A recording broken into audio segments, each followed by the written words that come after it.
We're live. Oh, we're live. Oh, all right. There's a 0% chance we're live. Live for 37 seconds. There's no noise on the intro? All right, the most highly anticipated interview from the Straight Bible interview sessions. Is he just supposed to start like that? You're the boss. You run this thing, right? How's he supposed to do this? Oh, however he wants. Okay. You don't have music? Everybody requested this interview. No, I thought we did. I'm still not sure if we're live or not because I know he likes to mess with me, and I'll do like 5 minutes, and I'll be like, gotcha. No, it's definitely live. I could see the... Does anybody in the chat, can they hear us? Is the audio good?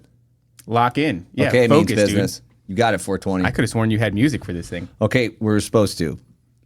Back to the subject at hand. The most highly anticipated interview. Yeah. Like, everybody's like, when you having the Raven on? When you having the Raven? They're like, oh, yeah, Paranoid American's cool, man. Prime Resistance. Oh, they're cool. Otis is cool. When are you having the Raven? I don't think anybody's actually saying Everybody's that. saying that. So the main thing that we got to get at today is we want to know your life story. Everybody knows where you stand on the Rakes and the Greys and the Palladians. Okay. And the Insectoids Okay. and the dinosaur ones.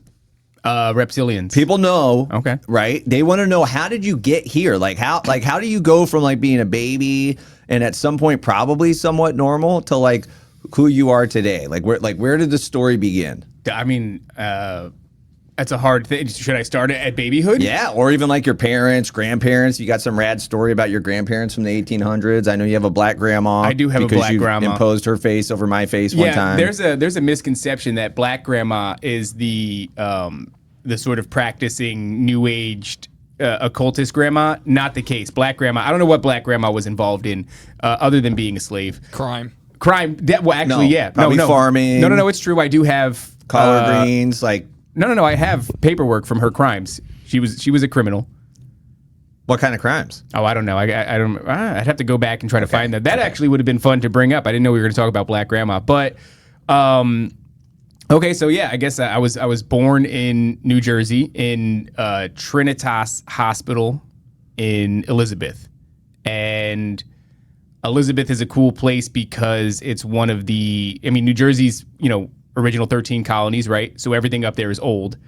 Why are you laughing? You're laughing already. I love this. No, because I never see you serious. You're always like playing games and trying to mock me. Well, I'm trying to be serious, but you're laughing across the... I'm not laughing. I'm smiling. Don't laugh at my stories. You look great with the blue glasses, too. Man. I always have the blue glasses. This is a regular thing for me. So Elizabeth, New Jersey is, a particularly old city in New Jersey. So old state, old city.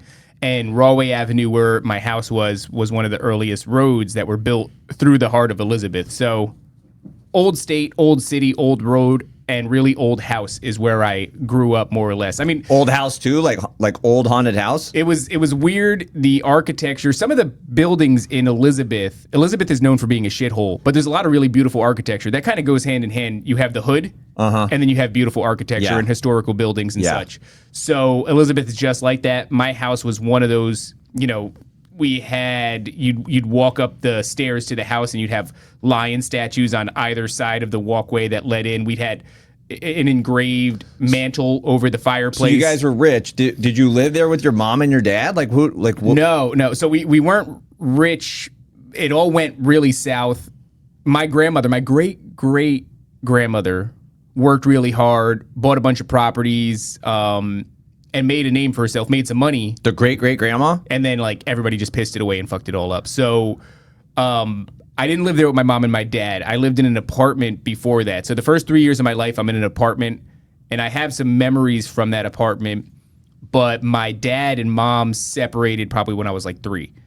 And shortly after that, by the time I was 4, we moved out of that place and into the big spooky house. And with your mom? With just my mom, yeah. My dad, he lived in Elizabeth. It's actually very interesting because I saw my dad maybe enough times to count on 2 hands throughout my life.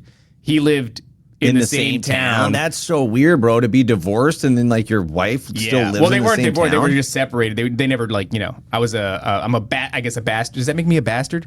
No, Bella was born out of wedlock. You're just saying born out of wedlock. Yeah, I thought that made you. Well, so anyway, I don't know the definition of bastard other than you don't have a dad. I only know it in the Game of Thrones context. And I guess actually now in that the I've said scripture that, it says that if God doesn't chastise you, then you're like bastards. It's like you don't have a dad. It's in the Hebrew letter. Yeah, well, So, I mean, I guess that was my disposition then. And, you know, I actually have memories from them together, but they're weird memories. It's just them yelling. And I can't see them. I can only hear them. And I can hear my dad's voice, but I can't understand what he's saying. It's actually kind of fascinating because I thought it was a dream for a long time.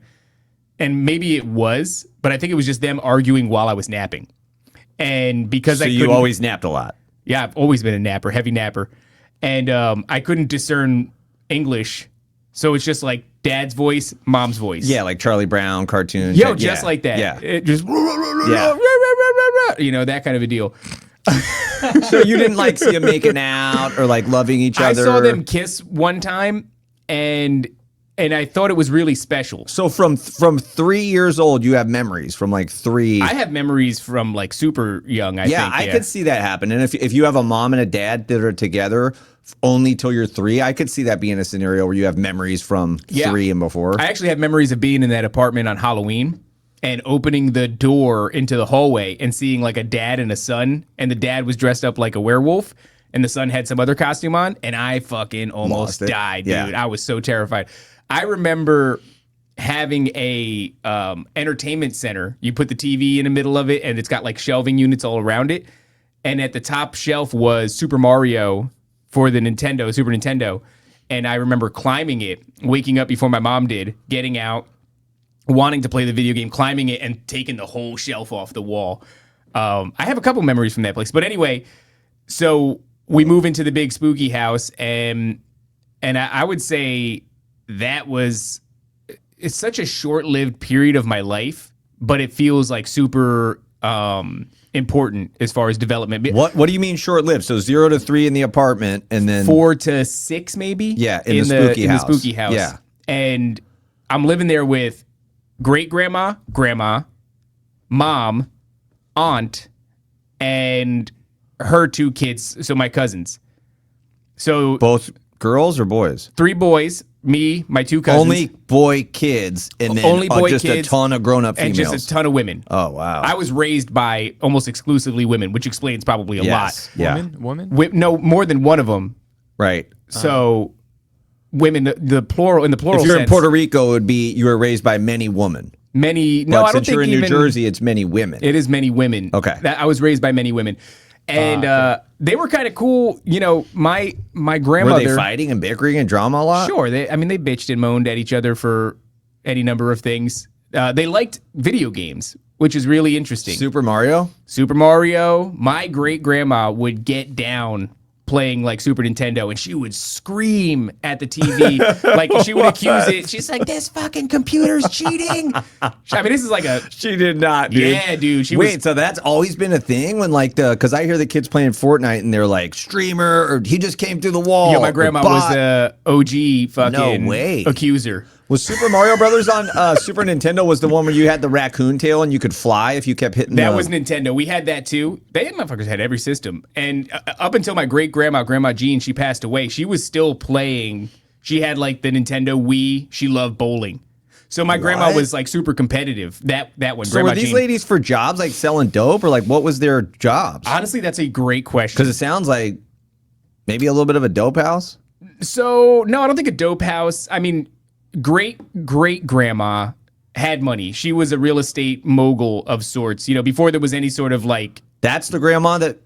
No, that's her mom. Okay, so her mom was like a businesswoman. Yeah. Accumulated some wealth. Yep. The daughter still had it a little bit. She worked. I don't know what she did. She was like competitive ice skater, competitive bowler. Like she was a gangster in a lot of ways. I only, of course, knew her. But then the next one down, the grandmas, where it just starts like, to get pissed away. A lot of cocaine, a lot of alcohol, worked at a bar most of her life. She was, my understanding, sort of like the center of attention. The grandma. This is Grandma Betty. She's still alive? No, she died in this time. So Grandma Betty was, she was the one that was like clairvoyant.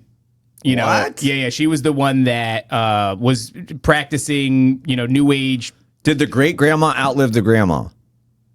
Did the great grandma out? Yes, she did. Mm-hmm. Okay, and the grandma was like, What? By And a the lot, grandma by was like a 20 clairvoyant. years. Like she was a medium. She was a medium. She was had crystal balls or tarot She had a cards? crystal ball. What? She had tarot cards. Bro, in the house? Yeah.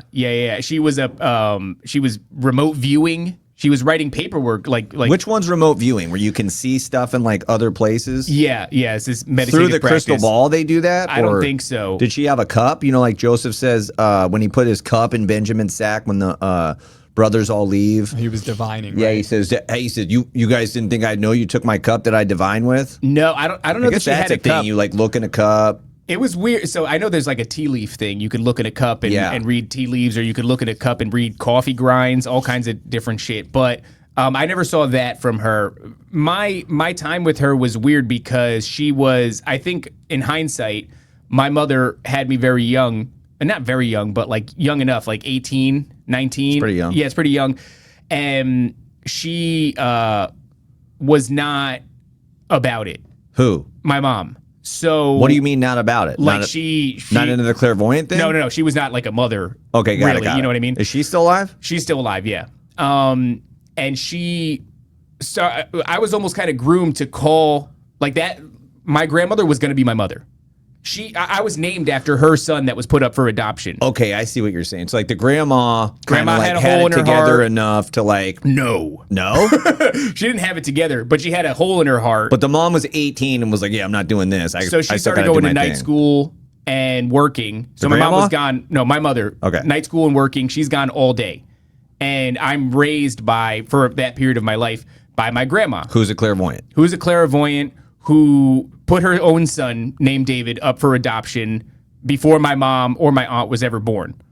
And so nobody ever knew him. This story's creepy, bro. It's weird, yeah. Where is the dad? Where is the uncle Uncle Dad? David? I don't know. That's one of the Nobody reasons, ever saw him again? No, and that's actually one of the reasons I did 20 Ancestry. I had this dream once where my what? mom grabs me and she tells me to never forget where my name came from. And it was like one of these dreams that I never forgot. So I attributed so much meaning to that dream that I assumed, like, I got to find this dude. I don't know. That's the only thing that made sense to me. Because So that's you sent your blood in to figure out? now they just have a clone of me in a basement somewhere that they're beating and molesting. And yeah. Scratch that from edit that out. So, anywho, yeah, I'm named after this guy. Grandma has a big hole in her heart. She's very eager to be. You ever see that? Like, that's kind of a common thing. And I think this is also common in Spanish households where a girl will have a kid really young and then the mom will raise it. Yeah, like the grandma will raise it. we have that in our family. Jess's family, same thing. Jess's brother had twins actually when they were young. I think he would have been 18. Okay. And so And then the Jess's other adults, mom, the actual adults will raise the kid. Yeah. And then everybody kind of does too. The other kid, Sure. like Jess always says that too. She's like 10, and then there was babies in the house, and her older sister's like 11 or 12 or whatever. Yeah. And now everybody's involved in raising these kids, but the grandma is really the mom. Yeah, that's basically what was going on, except it was just all women. There was no men in the house. I have a very faint memory of my grandpa. One time on his knee, he's singing the ABCs, but he passed away shortly after that. So. Oh, it's not even my grandpa. That's my great grandpa. My mom's dad bounced when she was a kid. So that grandpa, I have no idea. The clairvoyant. So that lady's all fucked up, right? Yeah. Her husband bounces on her very early. She's left to raise these kids. She's already had to put one of her kids up for adoption. Do you know how she fell into the clairvoyant thing? Like how she was a lifelong alien abductee victim. So from childhood, she was expressing stories, and telling the adults around her that horrifying things were happening. They didn't know. It's not that they didn't believe it, from my understanding. They just didn't. What the fuck do we do? Yeah. And so later on in life, once I got a hold of some of those stories, the testimony from her, I recognized what it was because I had read some books on it and I was familiar with the phenomenon enough. she was trying to explain alien abduction to people who didn't have a grid for She was it being saying- alien abduction. They just were Yeah. like, what's she talking about? I don't even know that they were confused. It's just like when a kid comes to you, you go like, okay, maybe you pray with them. I don't even know if they did that. I mean, it seems that my family was like Catholic to some extent, but like by the time I come around, there's no serious practitioners or like, real people of faith. But she's saying, that she would be laying in bed at night and she would either be visited by a bright white light that would appear in her window, or she would be visited by little shadow people, or a white owl in her window, and then she would scream when she could finally muster up because it seemed like she was in some type of paralysis or whatever, and her mother would come running in the room, and as soon as she would touch the door, that light or those shadows or that owl would vanish. So over and over again, nothing's there. How old were you when you knew that about your grandma?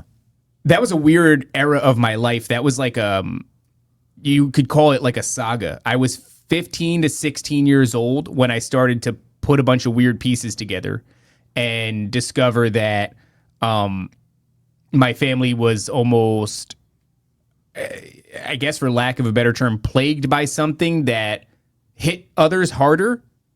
And some of them wouldn't even really look at it. They just go like, "Oh, strange happenings," keep it moving. And I'm like, this is a generational thing.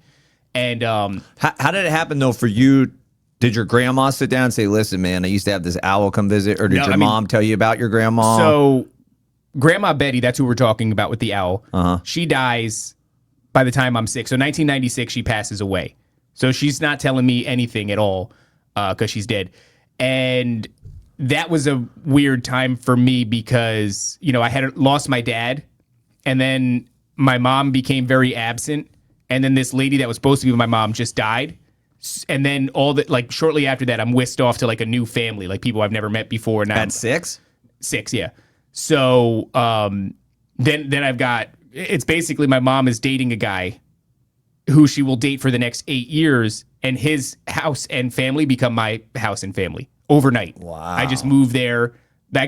She goes, "Hey, you're going to sleep over somebody's house," and then I never go back home. No way. That's it. I just never go back home. That's kind of cool though. And no, it sucked ass because I had the dopest action figures. I had Street Sharks. I had Spider-Man action figures. I had all the coolest shit. At the old house? Yeah, we just left. I was told we're going to go spend the night at my friend's house. That's what my mom said. And then I would wake up day after day after day wanting to go back home to see, my great grandma, my aunt, all these people. And the mom was like, "Well, I don't know if this is going to work out with this dude or not, so I'll just tell him that it's like a temporary thing." I have no idea. So who tells you that, hey, Grandma Betty was getting visited by aliens? I'm like 15 years old. I go and visit my Aunt Margaret. Aunt Margaret is like an actual angel. Like this woman is... Your actual mom's sister or no? Grandma's sister, so my great aunt. Okay, got it. She is, to this day, the most caring and charitable person that I know. She's fantastic. Grandma Betty's sister? Grandma Betty's sister. Not a clairvoyant. Aunt Margaret, not a clairvoyant. Not getting visited by aliens. Super based. I don't think she's getting visited by aliens. If she is, she's smart enough to not really share it with kids because that's a crazy thing to do. And I guess what ends up happening is, so I'm with my cousin from Florida. We are at Aunt Margaret's house in New Jersey. And like kids do, we make a Ouija board. It's a shit-ass one. It's not like an actual... What's your cousin's name? Catherine.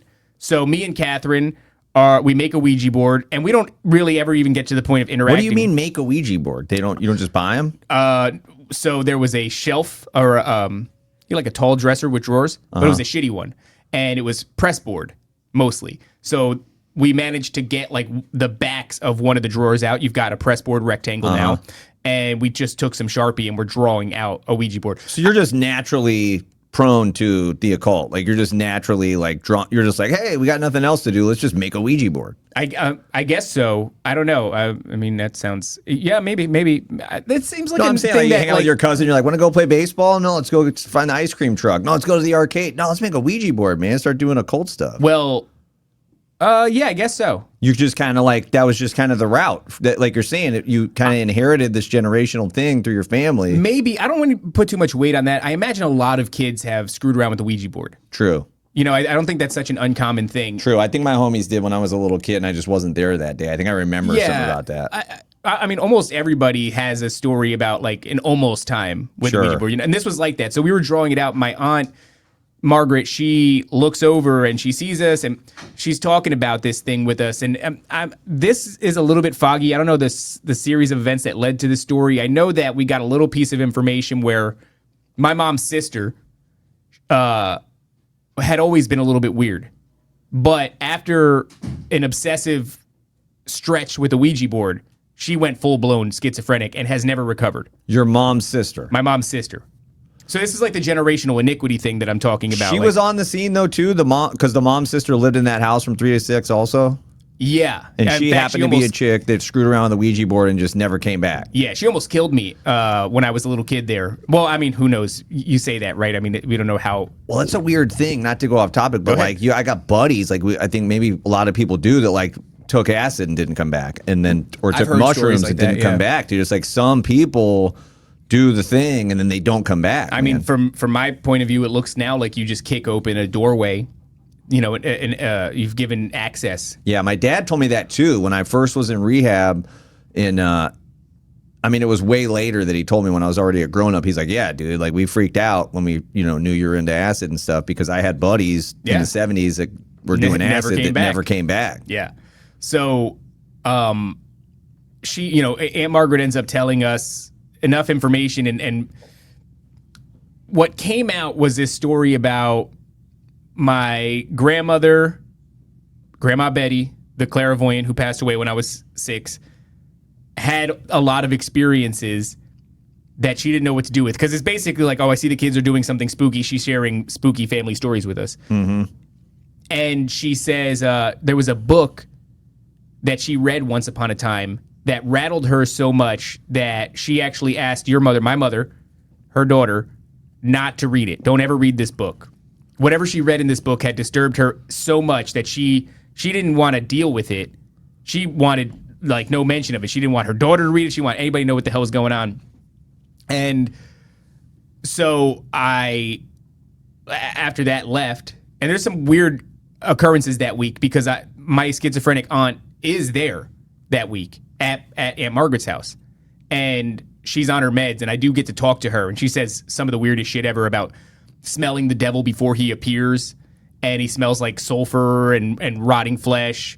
And when she smells that smell, she knows it's him. She turns around, she'll see him. Sometimes he'll be, what? Okay, which aunt is this? This is the schizophrenic aunt, Aunt Lisa. Okay, because we're talking about a lot of people now. Yeah, there's so many crazy women. Okay, I'm trying to keep track. But so it's Aunt Lisa. Aunt Lisa is my mom's sister. Okay. The daughter of the clairvoyant. Okay. Technically, Aunt Margaret is her aunt too, right? Because Aunt Margaret is great aunt. Okay. So Aunt Lisa being one generation lower, and Aunt Lisa, yeah, she's full blown schizophrenic. I think it's these things had access to her because of generational iniquity, and when she used the Ouija board, she really kicked that shit wide open. So that week was a big week. It's a weird week. Yeah. During that week, you're spending time with Aunt Lisa, who did the Ouija board and never came back. She's talking about smelling the devil before he shows up. But so I know Aunt Lisa's crazy by this point. Everybody's well aware, and Aunt Margaret's taking care of her. Aunt Lisa's on her meds, so she's doing pretty well. She's helping clean and cook. Things are going pretty cool for her. And I'm on the porch with her. It's an enclosed porch, and it's nighttime in the mountains, kind of the border of upstate New York and New Jersey. So when it's dark, it's dark. You see all the stars. It's pitch black. There's no street lamps. And she's on this porch with me. The fucking lights are off, and she's smoking a cigarette. So I can smell him before he shows up. And her fucking cigarette cherry, I can remember it. Her cigarette cherry is bright red in the darkness of the porch. And I'm just sitting there, 15 years old, listening to this woman who, she's a weird character, man. She used to leave messages on my house phone. And I'd go downstairs in the morning, and I'd press play on the house phone answer machine, and she'd be like, "David, where are you?" And then she'd go quiet, and she would go this. She would do this shit. It was so crazy. My mom would get so upset, dude, because it's her sister. She loves her sister, but you can't. She'd go, "He's dead, isn't he? You fucking killed him." No. Yeah, dude. And I'm just sitting there. So she's crazy. No wonder you guys get touchy when I pick up the phone and don't say anything. Man. No, that's you don't not, like those silences. I'll tell you what, now. though. My mom used to do this thing to me where when Aunt Lisa would show up, because she would have her episode, she would dip for a long time, and then she'd come back, and she would bang on the door. My mom would take me in the closet and cover my mouth. So I was a little kid. Somebody's banging on the door. Because she just didn't want her having access to you? She's like, I don't it wasn't even just to me. It was just like she couldn't handle her sister. Her sister would show up to her job because, years later, even though we would have moved a half an hour away, my mom still kept the same job since I was a child. Aunt Lisa knew where that was. And it was in Elizabeth. Elizabeth is a bit of a shithole. It is like a slum. It's a hood. And Aunt Lisa would just be cracked out, walking through the streets of Elizabeth. And every once in a while, she'd find herself in those neck of the woods and just show up in my mom's job. And then everybody, including my mom, would have to deal with, so her coworkers would have to deal with Aunt Lisa. By the way, Aunt Lisa That's at like a bar? Your mom worked at a... No, my mom worked at a business furniture company. Oh, she'd show up at like a normal place of business? A normal fucking place of business, yes. Yeah. It was Grandma Betty, her mother, who worked at the bar. Okay, got it. So my mom was in that bar doing cocaine at like 13. That's like the stories that she's told me. So anywho, yeah, I get that information about that book, but she doesn't know the name of the book. But she said my mom was told not to read it, so I get back home and I say, hey, Mom, you know, is it true that I called her mom, like, you know, Grandma Betty? I called her mom. They all told me to call her mom. So I called her mom my whole life. So I was like, hey, Mom, is it true that Mom? Like, it was always a weird conversation. As I got older, I realized that was strange. Did you have tattoos when you were 15? I had a couple of tattoos when I was maybe 15, 16, yeah. And what was like the first tattoo? Was it an arm tattoo? Fucking douchebag nautical star on my shoulder, and then a Trinity on my hand, which is that one. I pick and poked that when I was homeless. So bro, at 15 you got the hand tattoo, or 16? The hand tattoo came at like 16, yeah, tail end of 16, beginning of 17. So you were already saying like, yeah, F the whole thing, man. I don't plan on being, because back then it wasn't cool to have like visible tattoos. Like, yeah, I was cautioned against it. Yeah, so, like back then, if you went to go, you know, try to get hired for a job and they saw a tattoo that was visual, like that would matter. It's strange though, because I've never had. To look for a job? If there's one thing I've had success at, it's getting jobs. Like I had this ability to talk my way into the door of pretty much any place. I can imagine that. I've had 23, 24, 25 jobs, something like that. How do you think you got I don't here? know. Yeah, I don't know if that's good or bad. Well, wait. Who tells you that the alien abduction is happening? So I go back to my mom and I say, hey, Aunt Margaret told me about a book Grandma told you not to read. Do you remember the name of the book? She's like, oh, yeah, it's Communion by Whitley Strieber. Just gave it up like that. And I go, oh, fantastic. Oh, there you go. So I actually just find this and steal it from the local Barnes & Nobles. Brilliant. And why pay for something you can steal? For sure. Absolutely. Well, I mean, remember, I was like 15 or 16. Like, it's not like I did work at the time. I had a job as a Kirby vacuum cleaner repair guy. Stop. Yeah. No, I was believing everything up until dude. Those things are actually fucking great vacuums. Yeah, but they're mechanical, so it's like you can actually fix them. It's not like computer. Not only can you fix them, you can take them because they're made of metal. I heard they suck. No. They do suck. They suck hard, dude. And you can take them to the buffing wheel. You know, like the wax buffing wheel? Yeah. And you can buff those bitches until they look like the day they came off the production line. Yeah. I became obsessed with it. I was like, this is a beautiful vacuum. Anywho, so I had some money, but I was going to steal the book anyway. So I read that whole book. I crammed it. Actually, I wasn't working as a Kirby vacuum repair guy at the time. I was working as a licensed security guard for a company called Sora.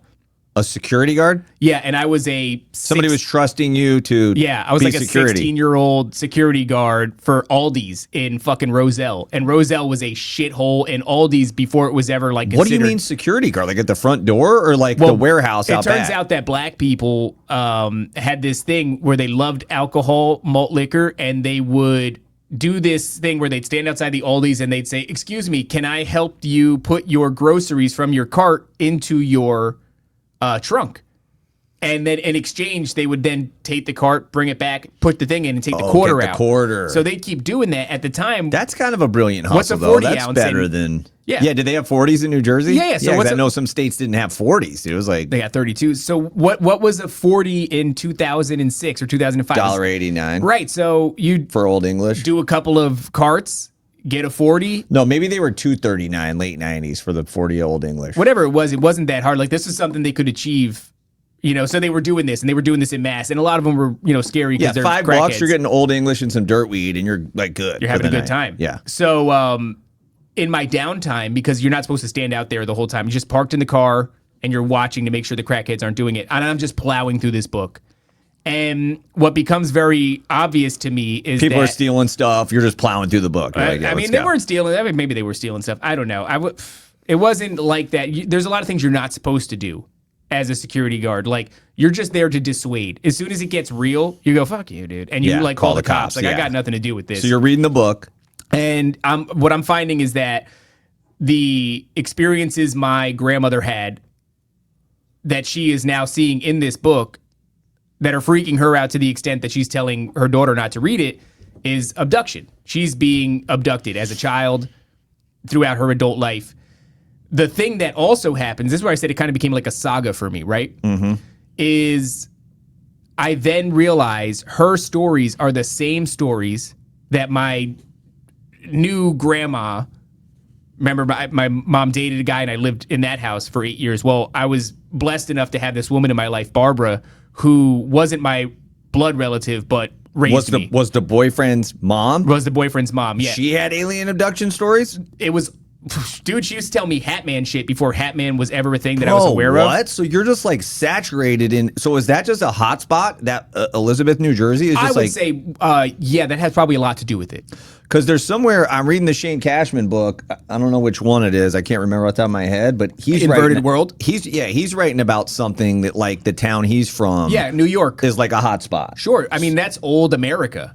You know what I mean? Like original 13 colonies. Like I said, that's so there's like just Joseph certain Smith spots. was at. There's just certain spots on the earth that are just like, if you live there, there's a more highly likelihood that you've been around aliens. I would say, yeah. And also, then aliens and the occult go hand in hand. Is that just kind of a thing? It's a 1-in-1. Yeah, yeah. They're like people who get into aliens get into clairvoyance, and you know, I guess so. I mean, you know, we do the show, and I'm at this point where aliens is just the mask it's wearing lately. And by lately, I mean in the grand scheme of things, we've been here dealing with this phenomenon since Jump. But in the last 100 years, it's been presenting as, you know, this ET phenomenon. But yeah, so Barbara, who you know, for all intents and purposes, is my grandmother. She's raising me for the next 8 years of my life. You know, is kind of crazy because she's just telling me these fucking stories, dude.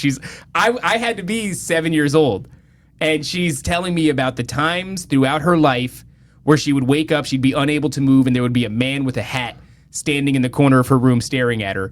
And that grandma, the boyfriend's Barbara. That's Barbara. Mom. Barbara's the shit. Yeah. She's the boyfriend's mom. There's an apartment upstairs, apartment downstairs. Wait, we still got to get to where you get told that the other grandma was getting alien abducted. Well, so that's what I'm piecing together. And this okay, is, so I'm reading this book and I'm seeing this, but all of the stories in the book, so I didn't know my grandma. She died when I was 6 years old. So it's not like she shared these stories with me. I'm reading these stories and they're all Barbara's stories. So Barbara's having the same experiences that my biological grandmother was having. But how did you know your biological grandma was having those? Because I had gotten enough from Aunt Margaret on the mountain when we were there and we were doing the Ouija board thing, and she's telling me some of the stories. Okay, that was when it really got dropped when, like, to the you. window, That she started to tell you some weird stuff. She didn't just spell it out like it was the Palladians and the Greys, but she told you enough that by the time you get that book, which you are capable of reading, Top.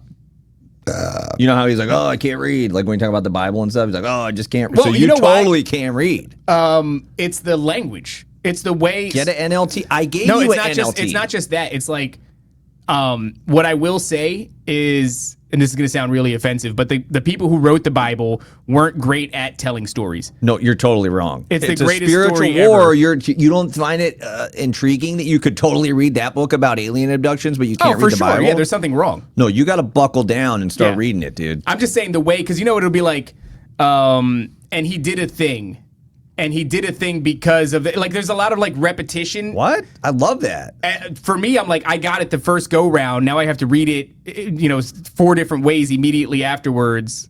It's like, it's not, there's a way to tell a story. Okay, we'll just put that off All to right, the we'll side. I just want to make note of that you can read. Yeah, I mean, I read, what the heck's the name of that book? I Am Legend.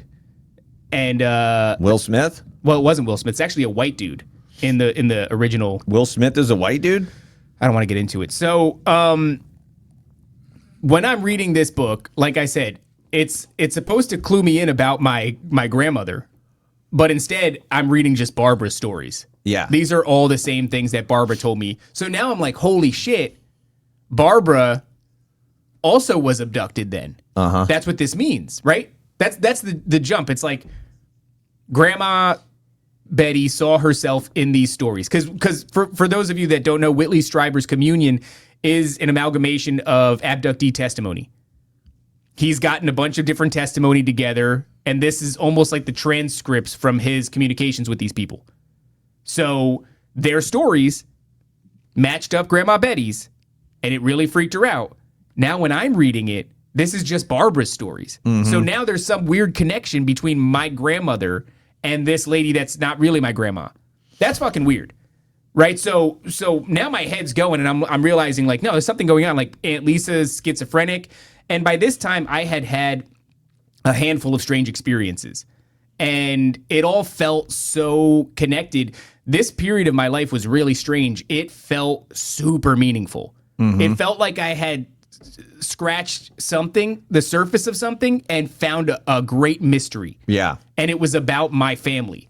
Yeah. And so I became very obsessive during that time in my research.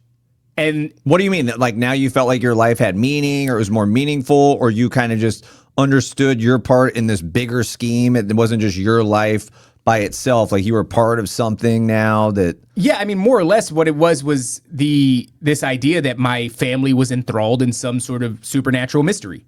Yeah. That, you know, not just family, like now you get into this boyfriend family. Well, that's weird and as it's shit, like yeah. your whole sphere, almost like the Truman Show, like it was a Truman Show, but it was like gonna surround you by alien, crazy occult stuff. It was...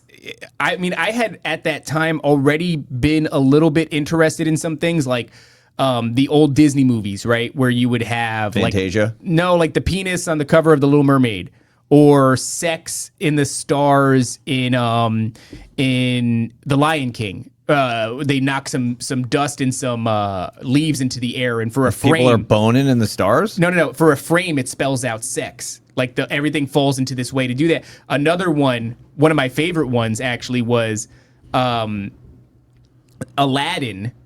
In Aladdin, there's a scene where Aladdin is dressed up like a prince, and he's shown up to Jasmine, and he's trying to put the moves on her, and it's on her balcony at night. And at some point, her pet tiger gets in between her and Aladdin and tries to intimidate Aladdin. And he backs up and he says, "Good kitty, nice kitty." And all of a sudden, in the background, there's a disembodied voice. And the disembodied voice goes, "All good teens take off their clothes." What? Yeah, dude. How did I miss all this, man? This must. What do you mean? There's a disembodied voice? Like you can hear it if you watch that part. Yeah, you got to turn it up. I mean, it's got to be the original version. You know, they got rid of a lot of this stuff. But when I was younger, that was like another little mystery that I had stumbled upon. I think it was the early days of the internet, so it was like a mixture of internet and rumors, and I was able to find it. I had a buddy who lived in a trailer park who, you know, had mostly white people in the trailer park. Yeah. Except for the black baby in the woods. That's in the trailer park. That's a different tangent. We got to get to that story. So, this happens a couple of years before I start to put these pieces together. So there's a lot of reasons. What is that? You can see it right in the middle. You see the tower right in the middle? And there's just a wiener right in the middle of it? You see the wiener? No, that can't be real. Yeah, dude. That's the original. That's the original one. There's the original one of what? What was that from? That was the Little Mermaid. Hey, can I take a pee real quick? I got to pee so hard. Right, Top, could you want to hang out and talk? Not really. All right. Is this just going to be off of it, or... You guys ready for the Q&A? As soon as we're done, we're going to do the Q&A. What's up, guys? I don't want to put his headphones in. That might be weird. Don't do it. Yeah, don't do it. What do you guys think about the interview? He's got so a far? weird-ass story, dude. Yep. I just feel like he'll never tell me unless it's on a podcast. Like You never heard this story? No, he would never sit down with me for this long to talk to me. Like, you know that. Yeah. Unless it's just about, like, something for a show. I feel like this is good. It's like therapy almost. This is great, dude. I feel like we haven't even scratched the surface. 39 minutes? I figured we were at, like, 10. No. Bro, what? We're making good time. No, dude. He's got a wild-ass story, and I knew there's no way he'd tell me unless it was, like, on a show. Yeah. What a crazy person, dude. Like, he just grew up in this crazy-ass environment. Like, the spirit realm was just like, get this guy. Like, don't let him out.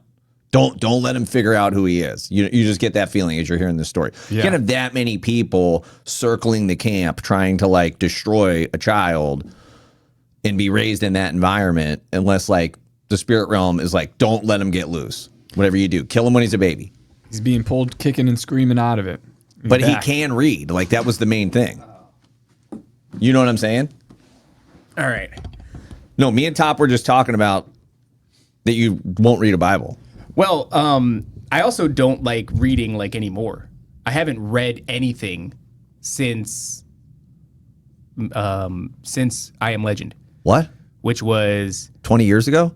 maybe 20 years ago. You don't think your brain is going to rot from not reading? I don't know. Maybe. Well, it's a different part of your brain that reads like Twitter things that are just like 40 words or whatever. It's a different part of your brain to read like a book to like keep reading. Yeah, I mean, maybe. I don't know. Whatever. Back to the story. So this period of time, like I said, it's very much. You're very sleepy today. I don't know. Are you just upset that we're doing a show later without you? No. Okay. Sorry, go ahead. No, that's fine. So this time in my life is really weird because it does feel like I'm living a mystery, which is very exciting. That you're just kind of like scratching the surface. You like find a hidden book. Yep. You open the book. You're like, well, the what? book, the story gets even better from my perspective because what happens next is I now have access to the internet. We're talking 2005, 2006. The internet at the time is the wild, wild west. The best time, in my opinion, for conspiracy theories. Some of the research and the content that was out there was so fantastic, and there was no real censorship going on, and the way in which you discover this information was so organic. There was no algorithm at the time pushing you towards this or that. It was just your ability to connect dots and then Google the next thing. And so, of course, if I'm going to start looking up sleep paralysis, shadow people, Hat Man, I have a very small jump from that to the concept of demons and demonology and the occult. It's all right there. So now this thing, I go to seek answers on what is this phenomenon, and it's leading me to demons and the occult, which is like its own unbelievable tree. You're assuming it's aliens, right? But then as you're Googling it, you're saying there are these things happening. Well, I'm not fully assuming it's aliens because I don't know how that really deals with the dude with a hat. Right. And Ghosts? the dude with You're the assuming hat, it's ghosts? I don't know what I'm assuming. I have no idea. I've not really made. Just typing in what's happening when people see like a guy with a hat. Well, it turns out that Hat Man is at the time something that is a large enough phenomenon that if you type in that phrase, you're going to find people. In 05? Which was crazy. To find that people all over the world were having an interaction with a dude in a duster coat and a fucking brimmed hat. Yeah, that's sketchy. I mean, people right now, when you hear Hat Man, it's pardon the pun, old hat. It's nothing but I don't know anything. I've never even heard of Hat Man until I talked to you guys, but it already sounds terrifying. It's just kind of like it's a Doc dude, Holliday vibes, but it's a ghost. Yeah. It's like, sure. Yeah, I don't want to mess with that. Black silhouette, sometimes red eyes. Black. But always definitively wearing a duster and that kind of a hat. Yeah. I mean, Creepy. a lot of things I take for granted nowadays, and nothing really moves me, but to put myself back into the shoes of being, there you go. Yep. That's it. I mean, 100%. The one with the red eyes. So Freddy Krueger is based on that? That's like Freddy Krueger. Yeah, Wes Craven had a childhood friend who had night terrors and would tell him about this character. And so Wes Craven, having secondhand information, created this nightmare guy with a hat, and that's how you get Freddy Krueger.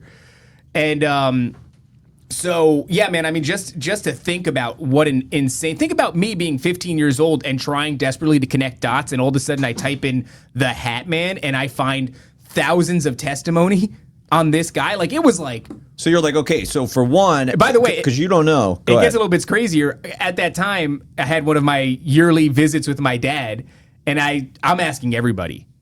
And I go, have you ever seen like a dude with a hat and a duster coat? He goes, fuck yeah. See him all the time. The dad said that now? My dad said that, yeah. Bro, this story's getting weird. Okay, so now you're because you don't know what you're going to find as you go down this path, but you're like, okay, like my family's not the only ones. Like they may not be crazy, but they're not just straight so crazy that they're making something up. This is something that other people have been through. I've never thought they were crazy, and that didn't cross your mind? No, because seems like if my family was saying that, I'd be like, yeah, these people are crazy. By that time, I had seen an alien in the woods. So I had heard this is just normal. I'm not normal, but like... Yeah, like for me, I'm like, oh, my family likes baseball and basketball. You're like, yeah, man, aliens and the dust hat guy, man. Like, yeah, this is cool. This is normal. The dust hat I think guy. when you're so close up to it, you don't see it as not normal. Correct. When you're going through it, when things are happening to you, I don't have any other perspective.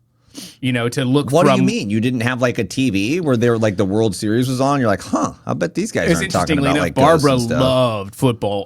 Baseball. That was a house of baseball. That was a house of the Yankees. Yankees. Yeah. It was, once the Yes Network came out, it was fucking crazy. Barbara was like, oh my God. Jeter was on the scene She at that loved time. Jeter. Yeah. But I never, ever, ever, ever got into sports. It was weird. It was like no matter what they did, they tried to put me in it. They tried to share it with me. They tried to, and I was like, dude, at 6 years old, I was like, it's not my family. What age did you learn how to do a flip? Because that's pretty athletic for a dude that doesn't play sports. Too old. What do you mean? Too old. Like I was like maybe 17 or 18 when I finally learned to do a flip. No, that's not too old, bro. Like, did you just start it on a trampoline? Way too old. That's way too old, yeah. What? You don't just be a 17, 18-year-old No, I think that's flipping awesome, around. Dude. No, I remember like during the fucking- courting phase when you were trying to like look really cool to me and stuff Yeah. in the beginning, and you were sending me videos of how you could flip. I was like, But wow, I got to this guy's do in great shape, I do an man. annual flip.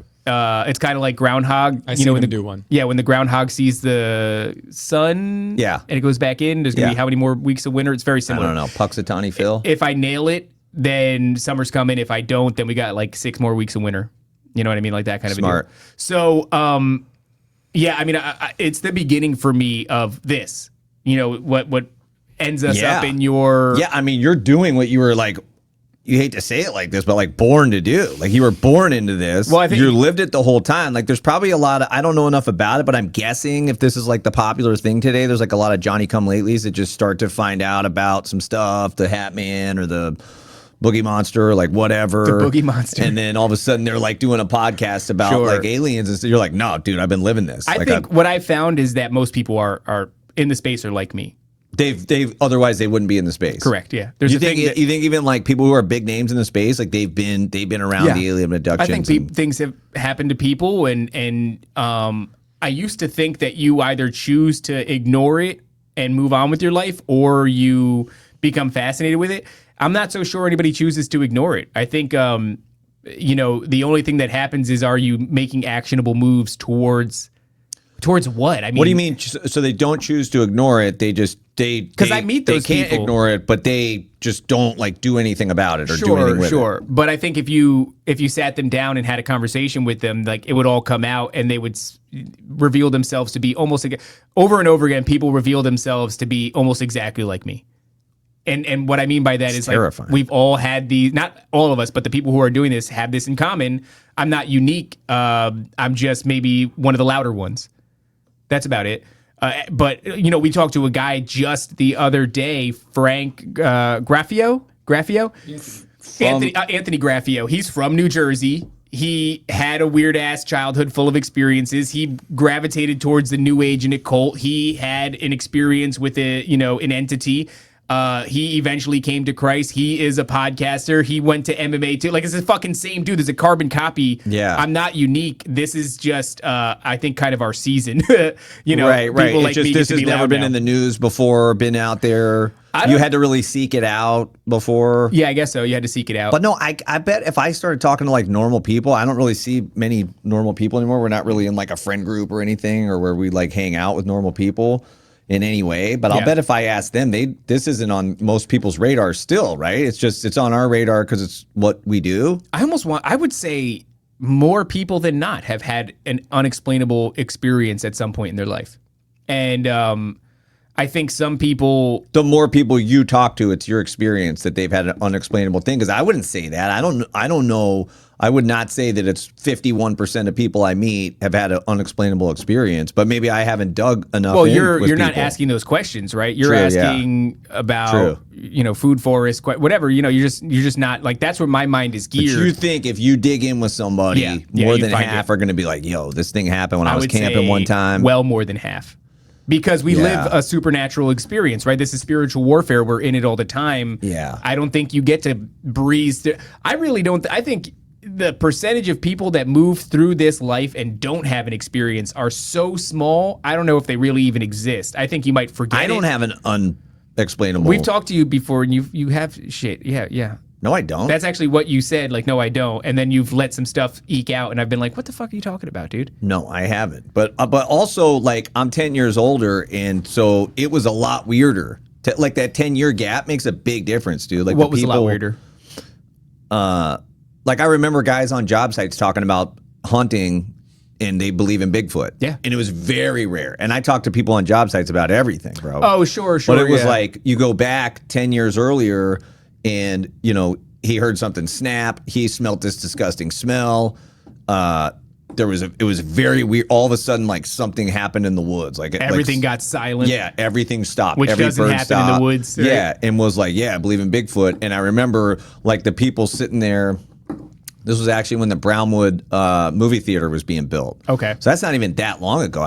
Well, maybe it's 15, 20 years now. But even back then, like the people that were sitting there while this dude was telling the story kind of like were side-eyeing each other. Like, bro, what's this guy talking about? You know what I mean? That's like, crazy because I would never, I'd be like, oh yeah, go on, bro. No, that's what I'm saying. But I don't come from a background of like being around people. Like I was always considered like a hardcore conspiracy theorist in the house that I grew up in. Right. Just because I always thought like something was not what it appeared to be. Right. I was totally mocked for that. And well, that's where all this leads, right? I mean, so you have the experiences, and then they lead to the idea of the occult. And the jump is really easy for me. The jump is the occult is filled with. Occult just means hidden or secret or coveted, right? So, but when you study secret, hidden things, there are so many symbols associated with them. So the next big jump for me is very easy to make. You have to understand, like, this is like I'm on a water slide and it's just taking me. And there's very little effort. I just got to be able to, Google the next thing. The symbols are just all over Hollywood and the music industry. So very easy to now go into that. And that's like, you're dealing with the occult, and now you're looking at the symbolism. I mean, Isaac Weishaupt has an entire podcast called Occult Symbolism in Pop Culture or some shit like that. Like, it is the fountain that never stops flowing. So that body of research, it can carry you forever because it's always being produced. There's always the historical aspect, the now, and then the future that keeps flowing towards you of this symbolism in pop culture. So that's fertile ground for a conspiracy theorist. Fertile ground. I'm done now. I'm locked in for the rest of my life from that moment on. So I'm having these moments throughout my childhood up until about 15 where I'm kind of being nudged in this direction and I'm finding things that are interesting. But that mystery, it's almost like what we do now, for me at least, is a continuation of like the mystery of my family. Because like I said, it was this saga for me that seemed to connect so much, about my experiences, my family's experiences, this other people that are raising me, their experiences, aliens and all this shit. And then it just snowballs and it never stops. And now I'm sitting here in this studio and I'm doing it for a living. It's all one big story. But this is why, like, so say somebody with a big name would be like, aliens are not demonic, and where you'd be like, dog, like, this is kind of my specialty. And I don't care if you're a big name or not. Like, I want to talk about this because I know this. Like, I've been living this. That's I'm very a lot aware of of this. my issue lately. Well, I will see people say that, like, they're not connected or there's nothing there. And I'm like, dude, the overlap is like, there are times when I'll be much more abrasive about it and I'll call somebody a retard. And I'll say, no, it is demonic. But there are other times where, like, I'll look at what they're saying where there's no connection. This is not demons. This is not. I'm like, hey, dude, the overlap is tremendous. Yeah, but it's an area of your life that you are humble about. Like, that you're not just like, oh, no, I'm an OG in the game and I know this, this, and this. I've noticed you're very humble about, hey, man, this could be something other than what I think it is, or this person could have some kind of insight that I don't really know yet. Like, yeah, I've been around it a lot, but I'm open to, like, hearing whatever other people have to say. Well, how do you tell somebody about God? Do you just tell them outright, or do you have to, like, ease people into it a bit? I think it's far and few in between that it ever works to just evangelize to somebody, right? To just start reading scripture to somebody. No. I'm not even saying that for you trying to, like, evangelize alien abductions or whatever. I'm just saying, like, if a topic comes up, you're like, I don't know. I don't think it's that. I've kind of seen you do that before. Like, I don't remember what it was, but say it was Hat Man. Somebody's like, yeah, Hat Man always has red shoes. I've seen you be like, well, I think I disagree with that, but I'm open to hear this person, like, for them to further explain the red shoe thing. I mean, I don't consider myself an authority on any of it because it's also intangible. It's hard to say that, you have this is like my issue when we But I can't imagine another person having a greater percent of their life being involved in this. I've heard hundreds I've listened to testimony from hundreds and hundreds of people who make my stories seem like super insignificant. And I think that may not actually be accurate. I think when you listen to somebody's story, like even somebody who's listening to me now, you know, we'll have this conversation for however long it is, and you're getting all of the greatest hits condensed into whatever, a 2-hour window. It feels a lot more normal than that. My childhood felt really normal. My life feels really normal. It's until you focus in on those strange little footnotes, and then you start to weave the story out of that. And I don't know that that's not the right thing to do, right? Because even in the Bible, we've talked about it before, there's so much about the characters' lives that you don't know, but what God seems to want to tell you is about these supernatural moments in their lives. Mm-hmm. And so maybe in that way, it is reasonable to look at those things that happen to you, and instead of just treating them like, you know, things that are outside of the norm or things that are outside the general comings and goings of your daily life, maybe they are more significant. Maybe they do tell a story that's more important. So I don't know if there's anything wrong with that, but I've heard a lot of people who make my story seem like insignificant bullshit, you know, because they're getting chased by fucking bipedal dog dudes that are ripping their dogs in half, and you know what I mean? Like, yeah, that's a little much. I'm just saying, like, his story's not even significant enough to get on the Confessionals, and it's a crazy story. Oh yeah. Like if I went on Tony Merkel's show and I told my story, it'd be a sleeper episode, like a sleepy episode. In I don't comparison. think so, dude. Really? Oh yeah, man. So I'm just out of the game. Like I'm totally out. Like you're telling me this, I'm like, what? Yeah. So I mean, I'm gonna jump ahead, but yeah, because we've left off 15, right? 16. Yeah. Reading the book as you're the security guard at Aldi. That's kind of where we left off at. So I mean, there are things that happened during that time. There was, when I was little, I heard a disembodied voice narrate what I was about to do. It was a woman's voice. She was very indifferent about it. She was just saying something was about to happen, and then it happened. And I guess I'll say that really quick because that sounds crazy to whatever audience that hasn't heard it. I'm just so used to telling these stories that sometimes I breeze through them. But I was very little. I'm there with Aunt Lisa. I'm in the house, the old house on Rawway Avenue in Elizabeth. Aunt Lisa is not diagnosed schizophrenic at this time, but she is like notably fucking crazy. And she asks me to get a silverware drawer from her. I've heard this story. Yeah. She was sick on the couch. I remember we had a big brown leather couch. She was not feeling well. She tells me to go get the silverware drawer. I maybe am 4 or 5 at the time. Maybe 5. Because you're in the spooky house. I'm in the spooky house. I leave there when I'm 6, so I couldn't be any older than 6, but I think I was a little bit younger than that. And I go and I get the silverware drawer. I pull it out. It's very heavy. I'm waddling down the hallway with it. All of a sudden, I hear a woman's voice in my head. I remember at that age knowing, like, I heard her, but not with my ears. Like, as a little kid, I knew that. What'd she say? She said, he's going to drop it. As if she was talking to somebody else, which is interesting, right? And she had a nice voice. And she had this tone of just observation. This is a matter of fact. He's going to drop it. And then all of a sudden. Yeah. All of the sudden. No, all of a sudden. All of the sudden. Come on, everybody's on the edge of their seat right now. My vision distorts. I get, I guess what do you call it? Vertigo. Everything starts to corkscrew. Uh-huh. And then I end up just like my hands just open. And this thing hits the ground, and the sound of all the clattering silverware like snaps me out of it. And then after that, I'm pretty sure my aunt chokes me on the kitchen floor, and I almost die. Either that, or she chokes her own son on the kitchen floor, and I say I'm gonna call the like either I got choked or they got choked, or I did get choked and I saw it from a third person view. Like, it's really weird. That memory is very strange. So you look at it like whatever that voice was like trying to save you because you were taking this silverware drawer with like steak knives in it to your aunt who was crazy and potentially going to kill you with the knives? Or like, No, what, like, I don't know. Okay, well, what were you doing with the silverware drawer? She was asking me to get it for her. For what? I have no idea. To stab you, maybe. Probably. And so, No, like, no, I'm saying, like, what she is said happening? just brought her a knife. I mean, I don't know. It was like I the never voices thought in of her that. head. I were never doing, thought of it either. No, But the voices in her head were doing that stuff too, man. We're saying like, yeah, tell him to bring the stuff here. That way, he won't be conspicuous. Like if you tell him to just bring you a butcher knife, like it's going to be conspicuous. But if he brings a whole drawer, and then so this voice in your head, I don't know, it's female. Well, she is. She's been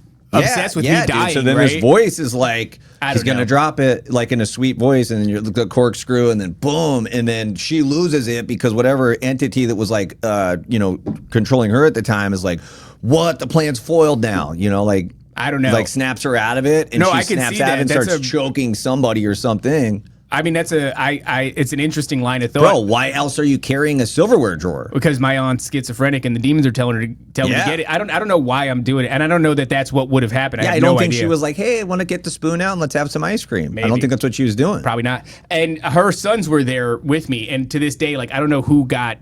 For a long time, I remember. Is me that getting Gabe? choked. Who's Gabe? Gabe's my cousin. He's from my dad's side. Not one of them? Not one of them. Okay, no. okay. This is my cousin Julian, my cousin Manny.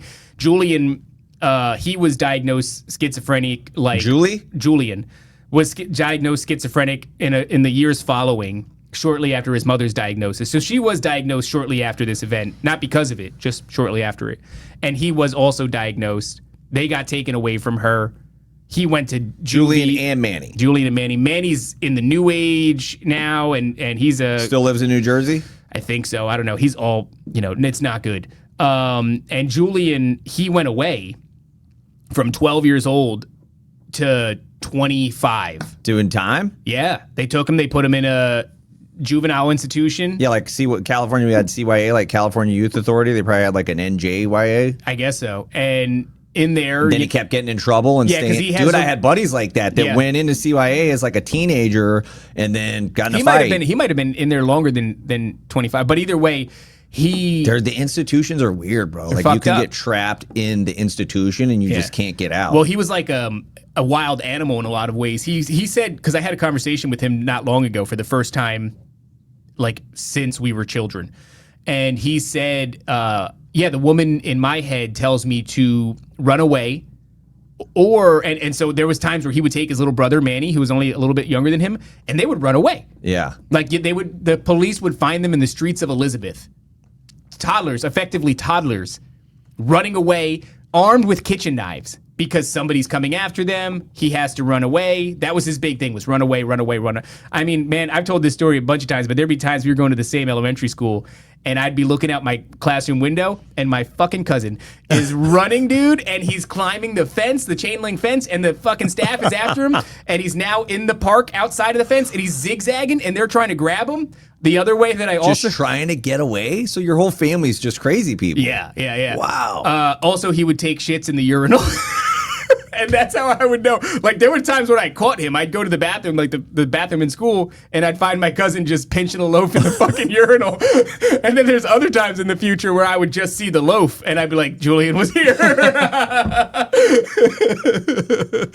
So, but he's crushing now. He has a little girl. He's got a good job. What do you mean? At some point he got normal? He got out, and he's kind of like, he just wants a life now, right? And he did like 10 years institutionalized too after all that crazy stuff and got out and figured out how to like survive outside the institution. Dude, props for that, dude. He like beat up and molested a nurse or something like that, but he was like... Well, even if you're not like doing stuff like that, it's just people learn the institutional life, dude, whether it's like rehab or jail or like whatever, they just learn that life of living on the inside, if you will. Like your meals are prepared for you, your health care is available for you. You're told it's very hard, dude. It's very hard to have that freedom to like get out and not just end up doing something crazy. Yeah, for sure. I mean, Manny, he never went in. He ended up, there's a lot of crime, a lot of really bad, just immoral shit, bad guy shit.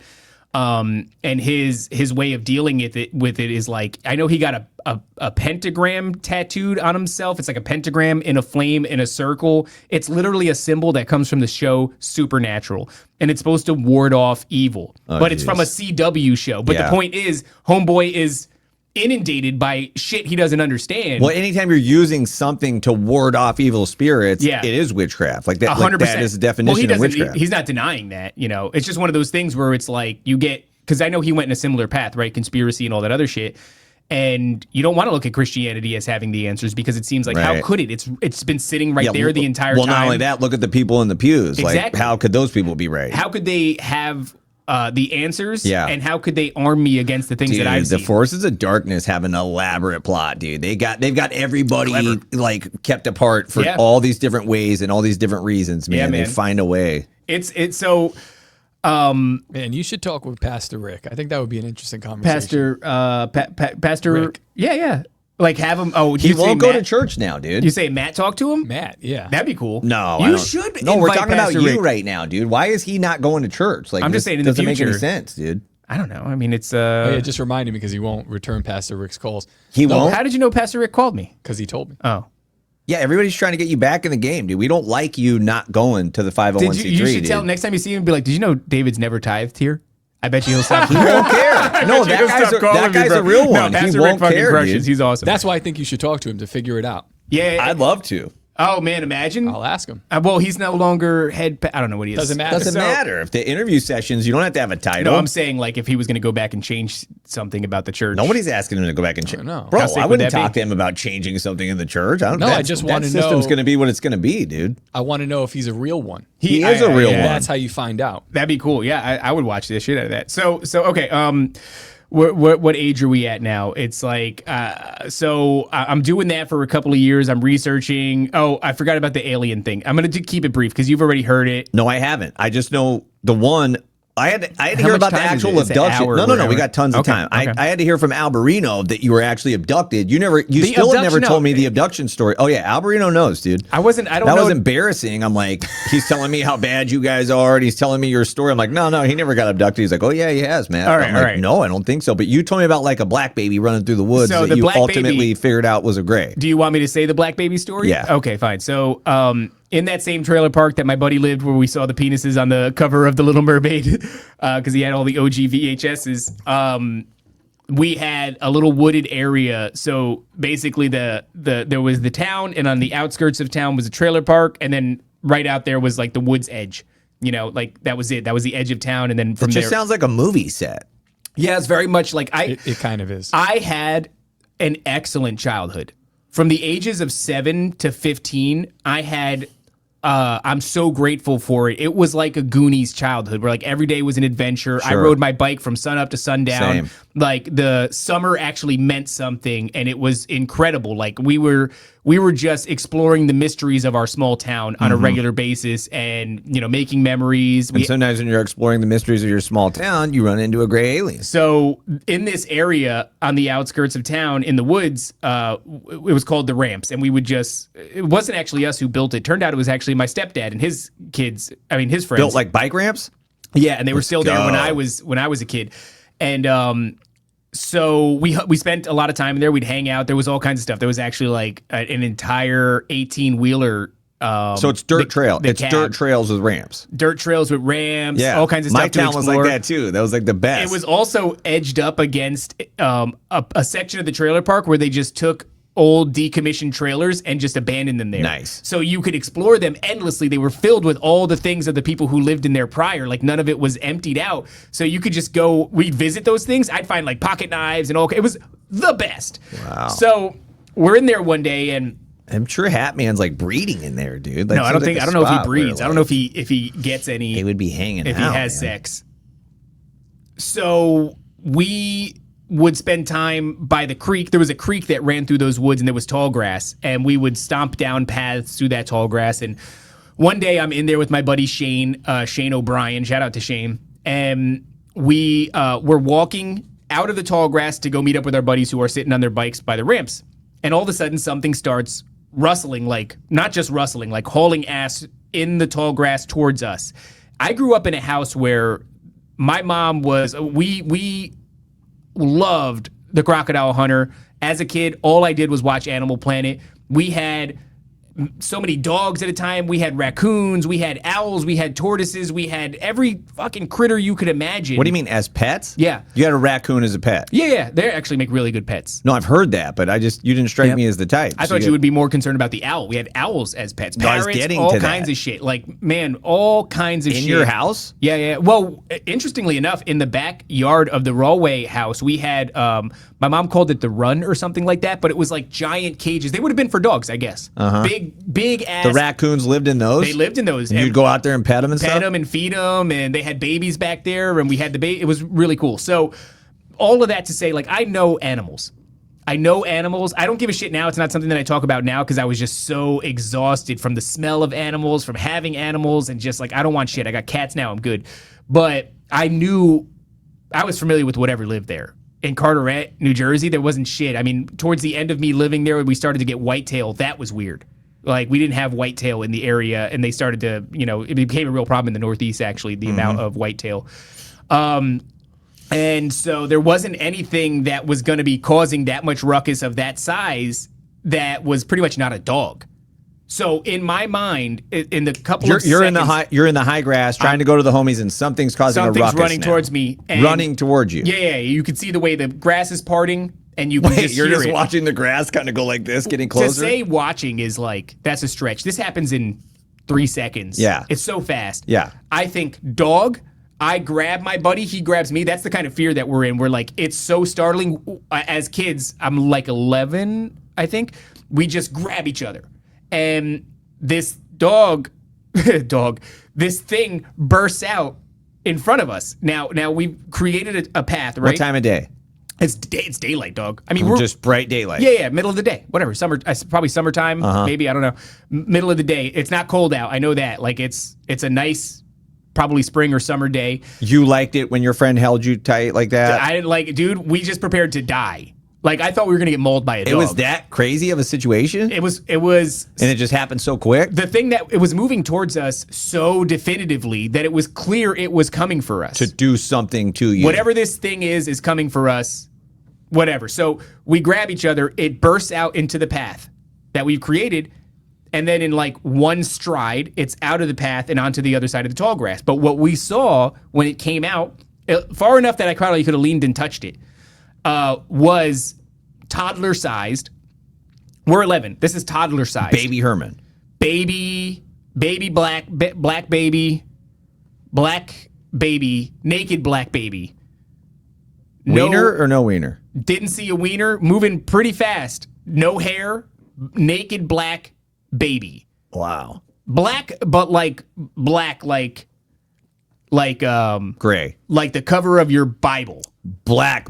Like that. Not like what we call like a black person today, but actual black. Well, when you're 11, that's all you kids. You go, black baby.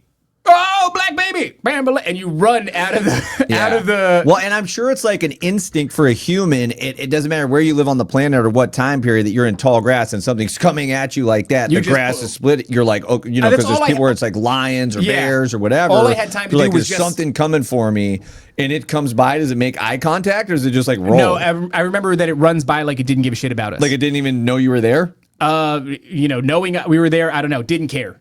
Yeah. Didn't care, didn't interact, and then was just off in the tall grass on that side now? So we run out now. Where did it go? Like, where did you see? Did you see the grass? You're just like, let's go. In that direction. What's your buddy's name? Is Shane. You're like, Shane, let's go. No, we didn't. There's no conversation. We just scream and run out of there. So this whole interaction from inception, from the moment we see it to the moment we react, till it passes us by and we run, this happened within a window of probably less than 5 seconds. And we run out of there. We go out screaming. We run past our friends. We run through the trailer park. We run all the way to the park that's nearby, sort of. And we collapse in the grass because we're exhausted by that time. And the story for the longest time is just like, yeah, we saw a naked black baby. It wasn't until I was like 16 years old. Wait, and that's at 11? Yeah. So you're just hanging with the homies sometime, like maybe you're playing baseball in the street or whatever. And Shane's like, bro, remember that black baby? Shane never talked about it? He would when I would ask. But he never brought it up. Eventually, he wouldn't when I would ask anymore.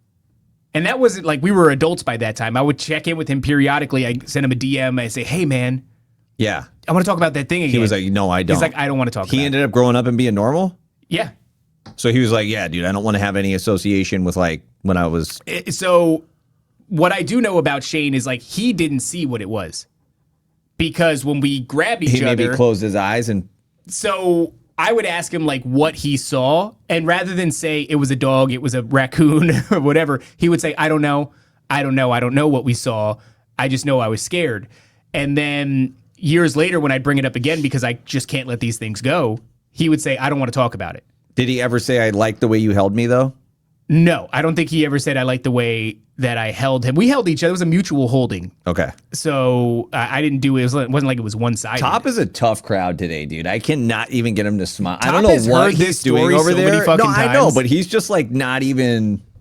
He's really upset he's not going on the next show. That could be it. I think he's just, he's like, I've heard this. So we got the 11-year-old black baby thing. Shane doesn't ever want to talk about it again. Shane doesn't want to talk about it. Now we so know we this, can kind of close out that whole thing. Yeah, that's okay. What was the abduction or potential abduction? Okay, so that's actually brings us right back to when I was researching. And I had this notion, because of course, when you're looking up sleep paralysis in the Hat Man, people will say it's purely a psychological phenomenon. Your body goes into a state of paralysis so that you don't act out your dreams, which, And everybody's having the same dream about Hat Man. No. But they're just saying, like, first and foremost, you're in a state of paralysis while you dream. It's a biological function. Makes a lot of sense to me, actually. Secondly, some people suffer from a condition where they will wake up, but their body will still be in that paralysis. But since you're kind of in a pseudo-sleep state, you still have the ability to hallucinate visually. And so the state of paralysis causes fear because you are unable to move. And since you're still in this pseudo-sleep state where you can see visual hallucinations, the fear causes the hallucinations to be menacing. So that actually really makes a lot of sense to me. And I had some hangups because Barbara told me a story one time about seeing the Hat Man where she saw it and she shared a room with her sister when she was little. And the next morning she was talking to her sister and she goes, I saw it last night. And her sister goes, I saw it too. And now, as if that's not strange enough, they were speaking in hushed tones. They didn't want their mom to hear. But she did end up overhearing at the breakfast table. And she's like, what are you girls talking about? When they finally tell her that they've been seeing a man with a black hat, she goes, I saw him last night too. She's in a different room of the house. So two girls of the same age see it in the same night. And then their mother, who's in a different room of the house, also sees him that night. So when you tell me it's purely a visual hallucination that's spurred on by fear. Which sounded okay initially, but now you're like, I don't know, guys. So I'm just in this mode where I'm like, maybe some of it, but not all of it. Yeah, that's weird. It reminds me of one time me and Scotty Boy and Lebowski were eating mushrooms at Del Val, and we were looking down. This is not a real story. We were me looking and Scotty down. Boy Lebowski? Yeah. Scotty Boy and Lebowski, the three of us, and my dog Mickey, when she was a puppy, got sprayed by a skunk. Like, we just took mushrooms, and like right when they kicked in, a skunk sprayed my dog. We had to chase her. It was crazy. But anyway, we were at the top of this mountain looking down on the lake at Del Val. Anybody from Livermore will know what I'm talking about. Shout out to Livermore. We all three watched the same scene from Baywatch. Like it was like Baywatch. You guys don't remember Baywatch? I remember Baywatch. Okay, yeah. There was super. It was like this whole. Yeah, there was a lot of that. We watched this whole chase scene down on the lake. Like it's probably midnight or 1 a.m. We're just tripping like on the top of this mountain, looking down on the lake. Who's chasing who? It was just this whole boat chase scene. I don't know. I called it a Baywatch scene. Well, the three of us all saw it. Like, because at some point we're all watching this chase scene of the boat and this whole thing going down on the beach and everything. So do you think it actually happened? Well, I don't know. It's just that's what I'm thinking of when you're telling the story. I'm like, what exactly? I've heard that. Because I'm like, because we're all watching it, and at some point, like all three of us like look at each other like, yo, are you watching this? Are you seeing this? And I think I was like, what? Watching what? And they're like, this whole boat chase scene down. I'm like, yeah, you guys see it too? Like what? That's like hilarious. We're all seeing the same. You guys could have bore witness to something at night that was actually much more. When I was younger, me and my wife, we were on Adderall and Unisoms.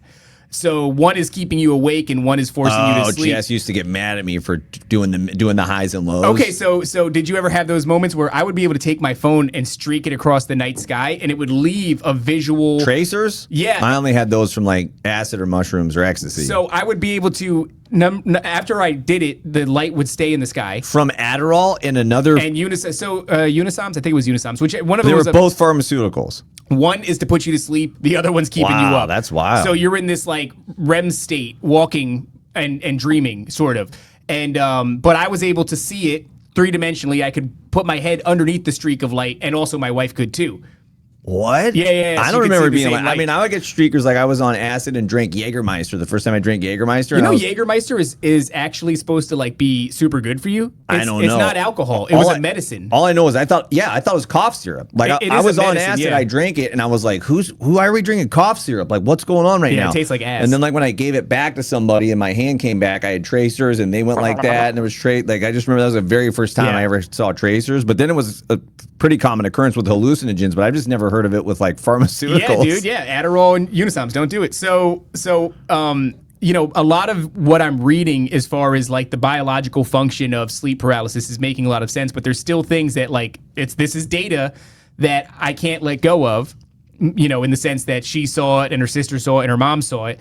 I can't just chalk that up to visual hallucinations. We're not or all whatever. having the same hallucination at the same time. But what I do think is reasonable is to say, well, if any aspect of this is a psychological / biological phenomenon, then by nature of looking into it as aggressively as I am, which is to say like till 5 o'clock in the fucking morning, by this point, I'm kicked out of my house and I'm sneaking in the bedroom of my girlfriend through the window. You're kicked out of your house with the mom's boyfriend? Yeah, I get kicked out shortly after that. So they separate. Mm-hmm. I don't see Barbara fucking basically ever again. No way. Then we just move in with some new dude again.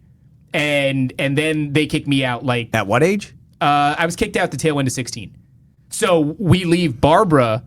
Whoa. So you leave the mom's boyfriend that you were living with Barbara. About 15 Go to years this old. other house with mom and new boyfriend and get kicked out of that house? Yeah. So we leave there about 15. Uh-huh. We live in the hood. During that time, I get KO'd with a baseball bat, and I think it really changed a lot about me. What do you mean? I One-on-one fight or like no, a I got group? jumped by like, I don't know, could have been like 10 dudes. They cracked my head with a bat. They beat the shit out of me. You were just walking through the hood, or Yeah, did you're not you supposed to start be- like saying something? Or? No, you don't say shit. You just walk through the hood. I had to go through them because they were on the avenue that led to where I lived in the hood. Because we moved from one area to the really bad area of town. Because my mom couldn't afford, to live in a house on our own, so she had to get a shitty apartment in the hood.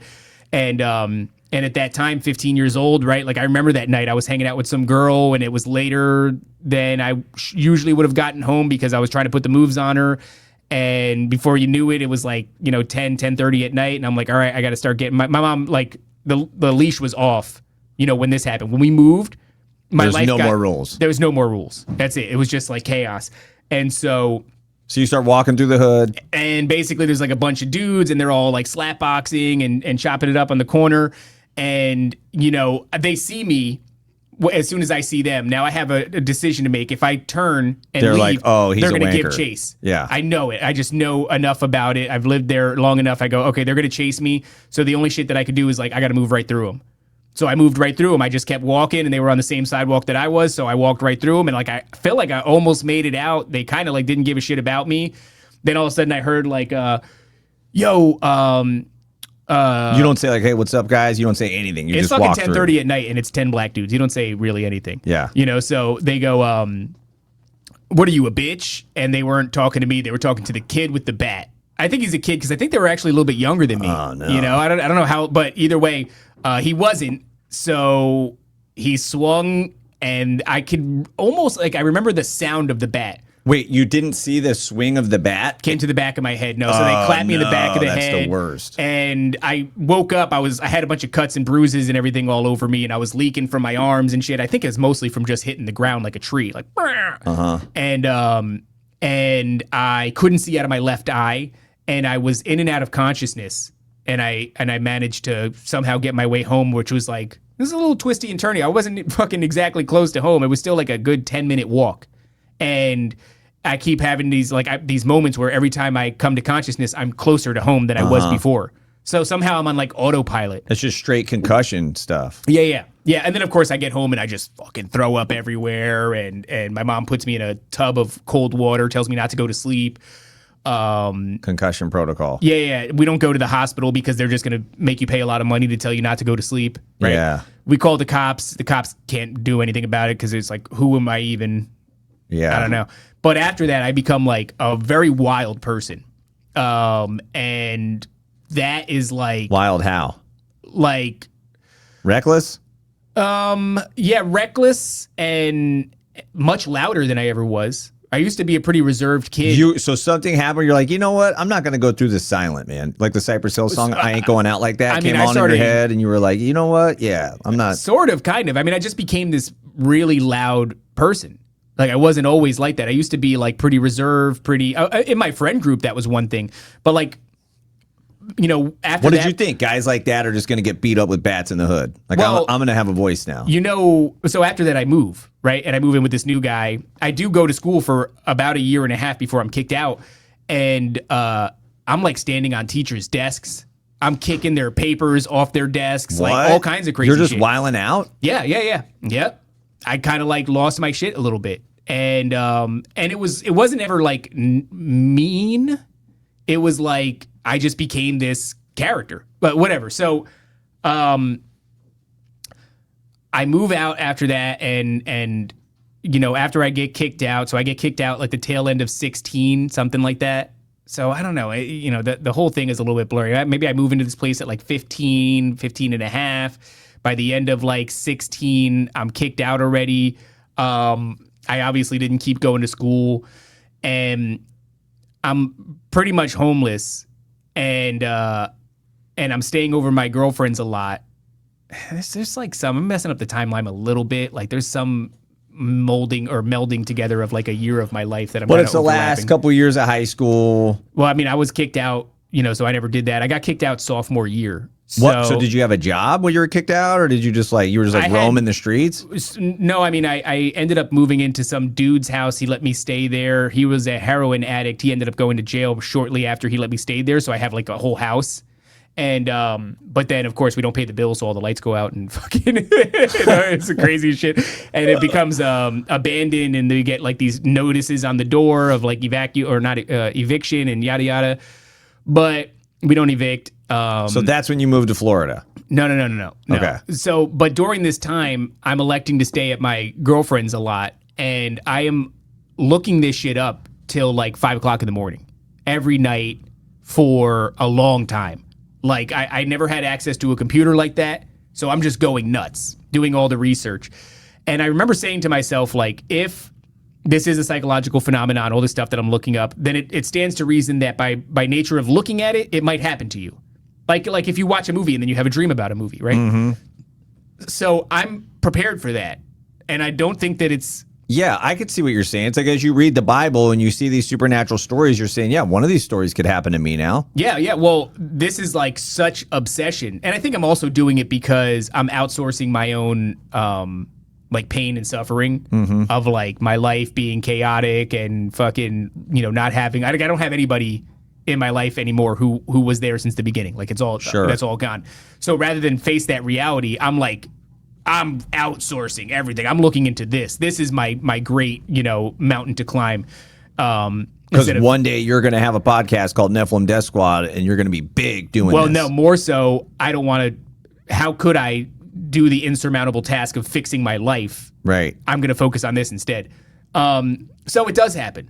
One night, I'm laying in bed next to my girlfriend, and I suddenly wake up, and I'm paralyzed. And I had sleep paralysis once before, and mostly what I was comfortable with at this point in my research was that it was purely a biological function. Paralysis so you don't act out your dreams. So when I wake up, my brain works really well, just as well as waking life. And I go, oh shit. But you can't move. I can't move. And I go, it's happening. And but my follow-up thought is like, all right.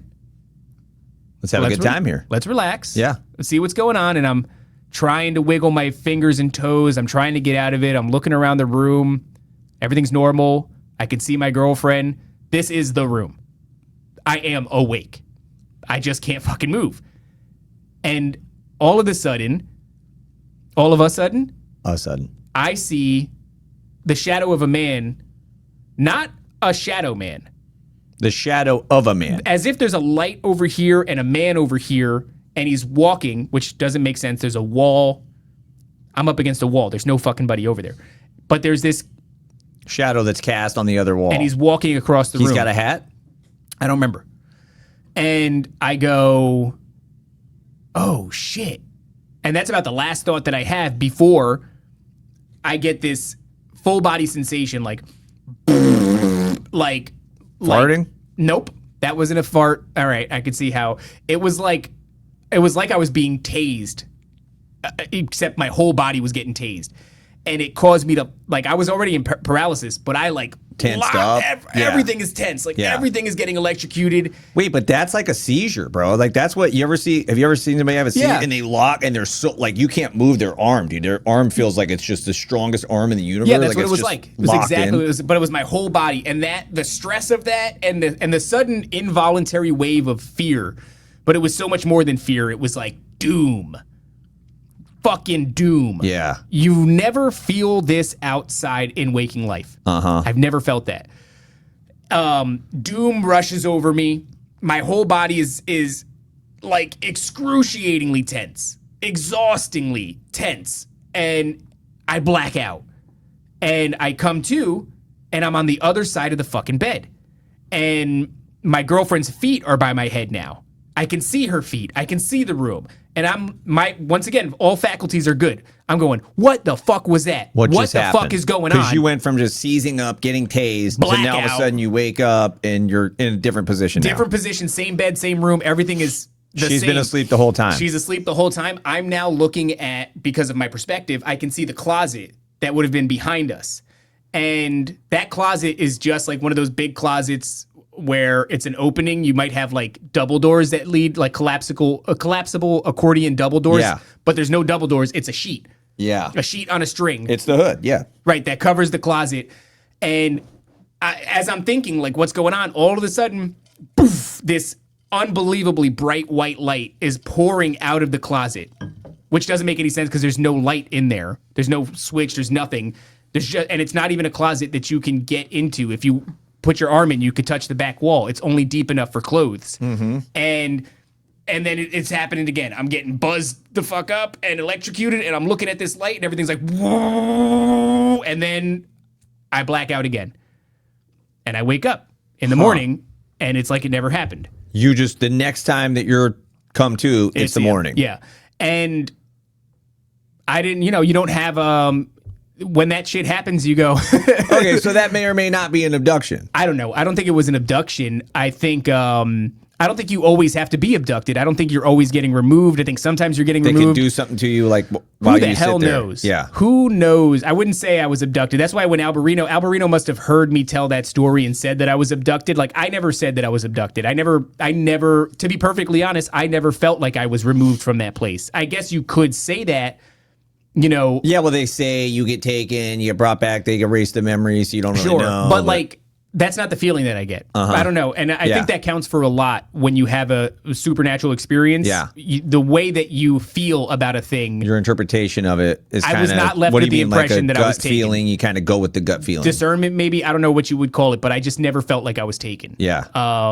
That wasn't something that really even crossed my mind the next morning. It's only after the data chunking and seeing the patterns that I can see how you might come to the conclusion I was taken. So at that point, you're like, I got to get the F out of Elizabeth, New Jersey. I wasn't even in Elizabeth. I wasn't even in Elizabeth. By this time, I'm far from Elizabeth. I'm in Edison, New Jersey. It's very far. It's fucking maybe 45 minutes an hour. But that's the point where you go, I'm moving to Florida. No. I then spend many years being homeless and eating dumpster donuts and fucking... from 16, 17 to young 20, adulthood to 20? Yeah, maybe working or not working? There were times where I was working and then, you were just kind of mooching off this chick at her house or? In a lot of ways, yeah. And in fact, I was a burden on that girl. I fucking, put her family relationship in jeopardy. Sure. I was not...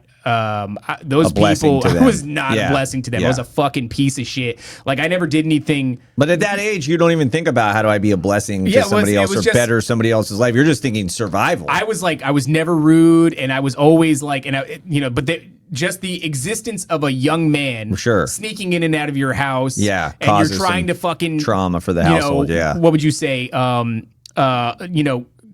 Sort of counsel your daughter against dating this homeless retard, and then that creates tension in there, and it was all bad. Yeah. But I love him. He's got so much to offer. This is not what you do. A great job of sometimes securing the bagel bag from the donut dumpster. You know, it was not good, man. Embarrassing. Those people they suffered greatly because of me. Okay, so that's not what time period is the welding job? Because I know you had a welding job with the uncle. So do you just do like Loserville for a couple years? I do Loserville till about 20. I get my shit together enough that me and this girl can have an apartment. You guys get an apartment together? Yeah, we have an apartment successfully for like a year and a half only. So I guess by 21 years old, I had an apartment. And I made this foolish decision that I needed to get an apartment that had enough room to take like some of the homeless, like my homeless cousin with me. My cousin was homeless at the same time. And I took him with me and his girlfriend, and they stopped paying rent almost instantly. So we lost that place. So that falls apart. And then about the next year, I get, a job that's steady enough that I can get enough money and we can take another crack at it. This time I get an apartment with just my girlfriend. So from like 21 to 22, maybe a little bit after that, we have an apartment. And I'm a merchandiser, which is a guy who stocks the shelves, rearranges the shelves in a supermarket. That's kind of cool. Yeah, and I was good enough at it, and I got raised to like a management position pretty quickly. And so you're capable of keeping things like clean and organized. Yeah, and I don't know what that is. And in that apartment, she ends up cheating on me, and our relationship falls apart, and we go our separate ways. And all of a sudden, I find myself back at my mom's with that dude, like the new, I guess, who is my stepdad because they get married. They let me stay there for a little bit. So I stay there for maybe 4 or 5 months, something like that. And in that 4 or 5 months, my wife comes into my life. And I become hyper obsessed, and I go through this like rapid. You knew her before. Met her in high school. We really hit it off, but I was dating somebody, she was dating somebody, so it never went past anything like crazy. As soon as she found out you were single, she broke up with the other guy.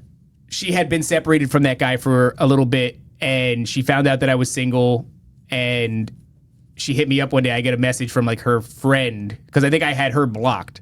I had her blocked because she was like serious temptation, and I was like not trying to fuck up and be a bad person. So but she reaches out to me through a friend and says, hey, do you want to come out? She immediately takes me out to like a bar. I had never been to a bar, and I'm just trying to act cool, but I took her up on it immediately. I went out and I became so obsessed, and I went through this like rapid transformation, because when you get into a relationship when you're in high school, sometimes you kind of remain the same person. It's almost like everything kind of fell into place. Then you found the right job. You're doing the stocking in the grocery store. No. By this time, I had switched the grocery store stocking, and I was a furniture salesman at Ashley's Furniture, and I was actually crushing. I could see that. But a real job. So you upskilled a little bit from the grocery store. Yes. Selling furniture. Yep. Now you're ready for a real relationship. Yeah. Everything's kind of fallen into place. So I saved up money real quick, and we ended up moving out. She hung out with me at my mom's house a couple times. I was like, I can't fucking do this. Not doing hanging out with this chick at my mom's house. So saved up money. We got an apartment together. Like everything like moved because we knew each other really well. Yeah. Like it's like you tell young people, like when you know. Yeah. Things move so fast. Before you know it, we were married. We had a kid on the way and all this other stuff. And that like. So that's 10 years ago?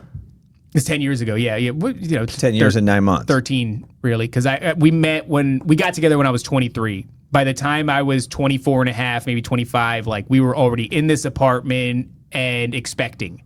And married and all this shit. Like it was just. Whoa. And wait, so where was the wedding at?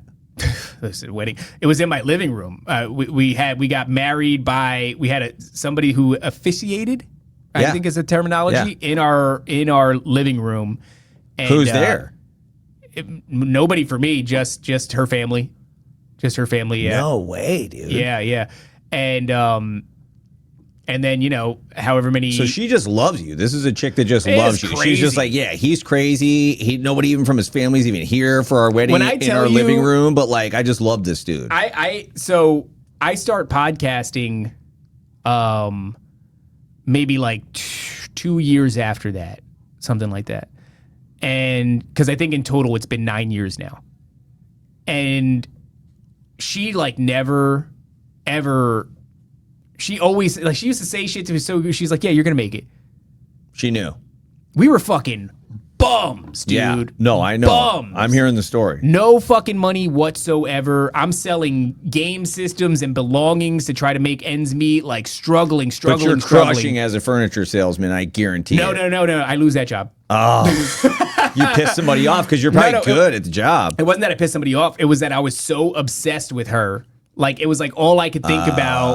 I didn't want to do shit. Like, I didn't want to go to work. I wanted to be with her. I was like, that's all I wanted to do. Wait, before we go too far, what's the story where you saw somebody get punched? Your mom? Somebody? A male? You watched a man punch a woman and, like, she hit the ground. Yeah, that was brutal. So what was that? When was that? And who was that? I might have been...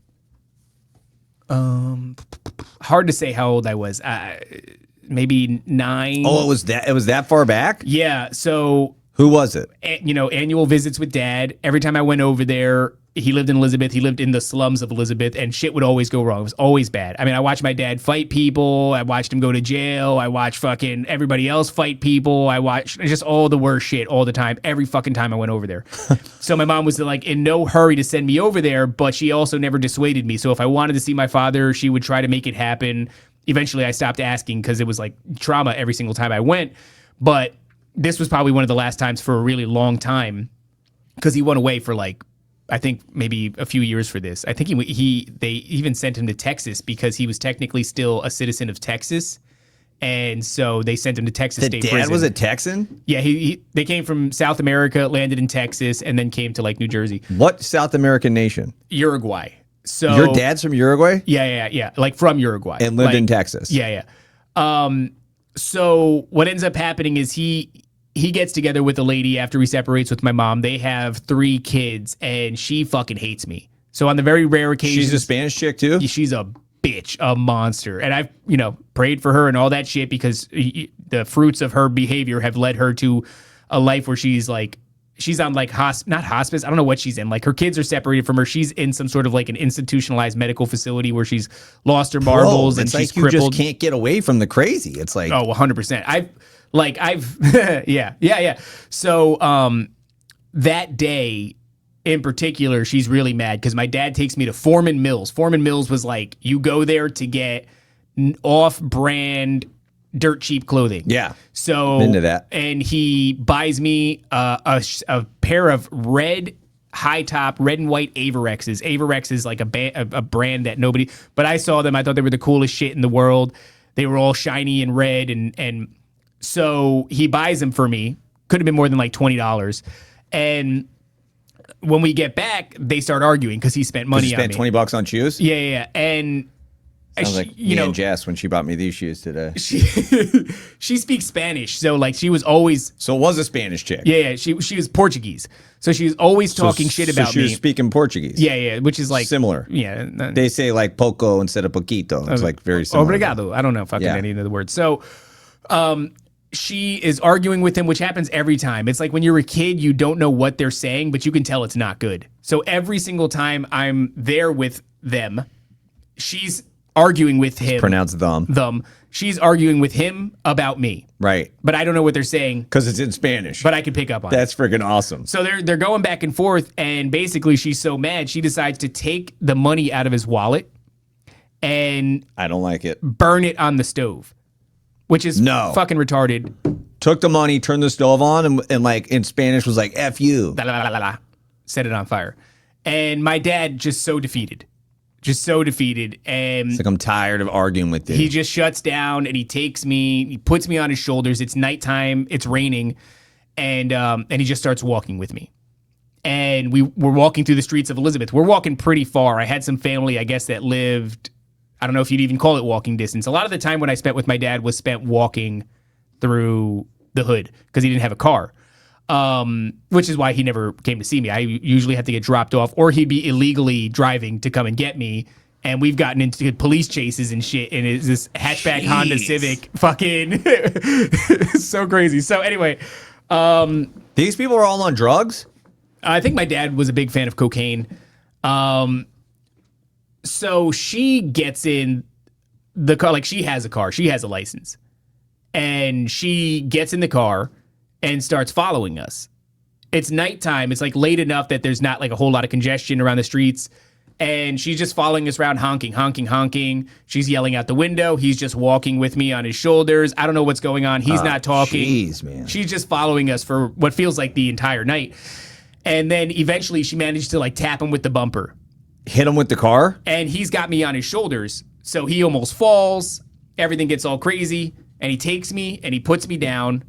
And I don't know how he managed to contact my relatives, but I think they were kind of trying to meet us at the halfway point. And so he puts me down and I'm sitting on the curb and it's raining and he's arguing with this lady. She gets out of the car. They're going back and forth. One thing in Spanish. Yeah, and she starts slapping him over and over again. Bam, bam, slapping him in the face, slapping him in the face. And, you know, I don't know how many slaps it took, but eventually he just cocks back and open hands her and KOs her. And she falls like a fucking tree and her head bounces off the curb. And then he just sits down next to her body. And I'm sitting there, he's sitting there, and there's this fucking, what it appears to be a dead bitch. Like fucking 10 feet from me, just sleeping on the curb. And so he just kneels, he just sits down next to her. He's like, well, the cops are coming. Yeah. Because we've drawn so much attention by this point. You know, the car is in the road with the... Wait. Oh, geez, man. This is a lot, dude, because I hate to say that it's like honorable, but you're looking at your dad saying, damn, dude, the dad's actually like an honorable dude. Like he tried to get out of this. He tried to get out of it. He tried to love his kid. Yeah. He tried to get away. He tried to diffuse the situation. This chick's bumping him with the car. And then when he finally did what he had to do. Open hand slapping. Yeah. And then he ultimately does a thing that he obviously regrets and hates or whatever. But what is that, computer, man? Dave? What the fuck was that? Regrets and hates, but like he tried as long as he could to just not be a part of that. And then boom, next thing you know, he just is like, bang. Yeah. Do the thing. I don't know what. When you talk about smacking chicks, it just does that? Oh, shit. What is happening? That's such a weird time for that to happen. Yeah. So he sits there. Eventually, my cousin, who's much older than me, shows up. Just story just sucks, dude. It's like a guy who's just trying to get away from the chick, and then he does the wrong thing in the end. Yeah, he goes away for a while. That? Yeah. And the whole time he's just trying to get away. He's kind of a dude. I think he's got like a history of domestic violence shit. Like him and my mom used to fight, but my mom was like, it's interesting because my dad is a dude who does a lot of violence and really loves fighting.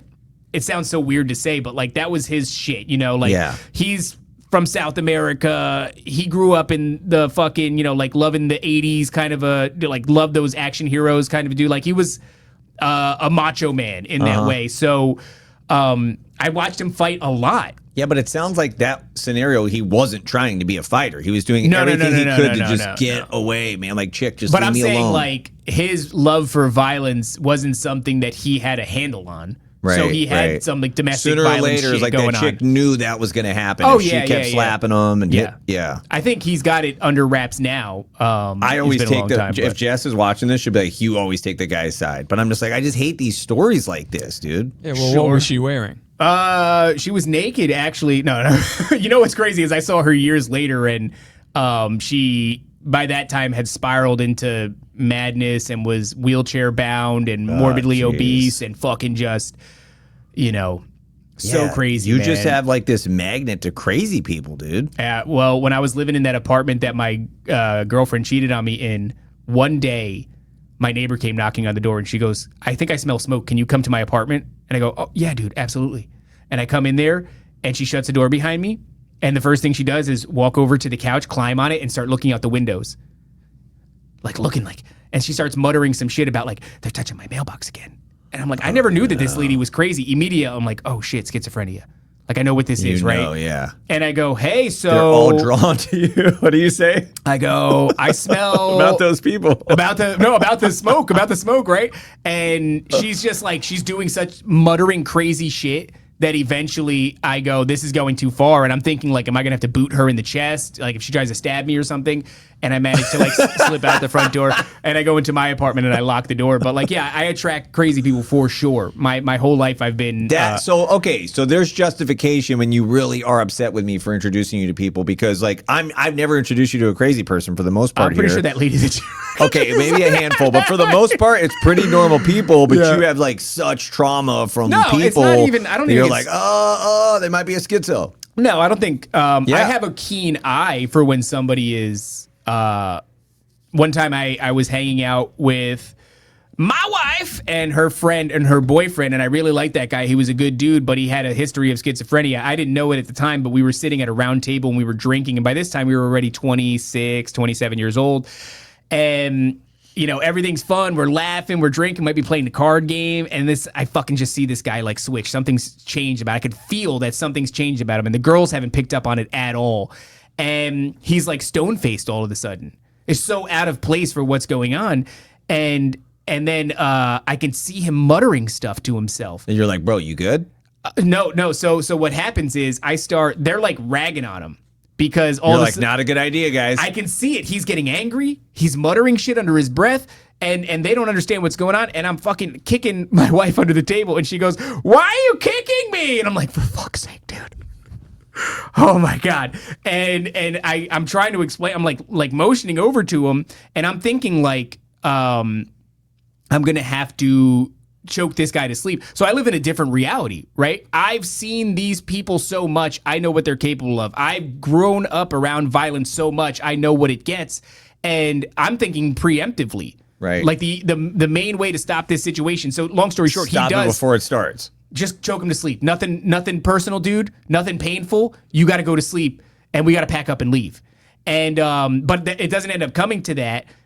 My wife eventually picks up on what's happening. His girlfriend doesn't. So she just keeps on dunking on him.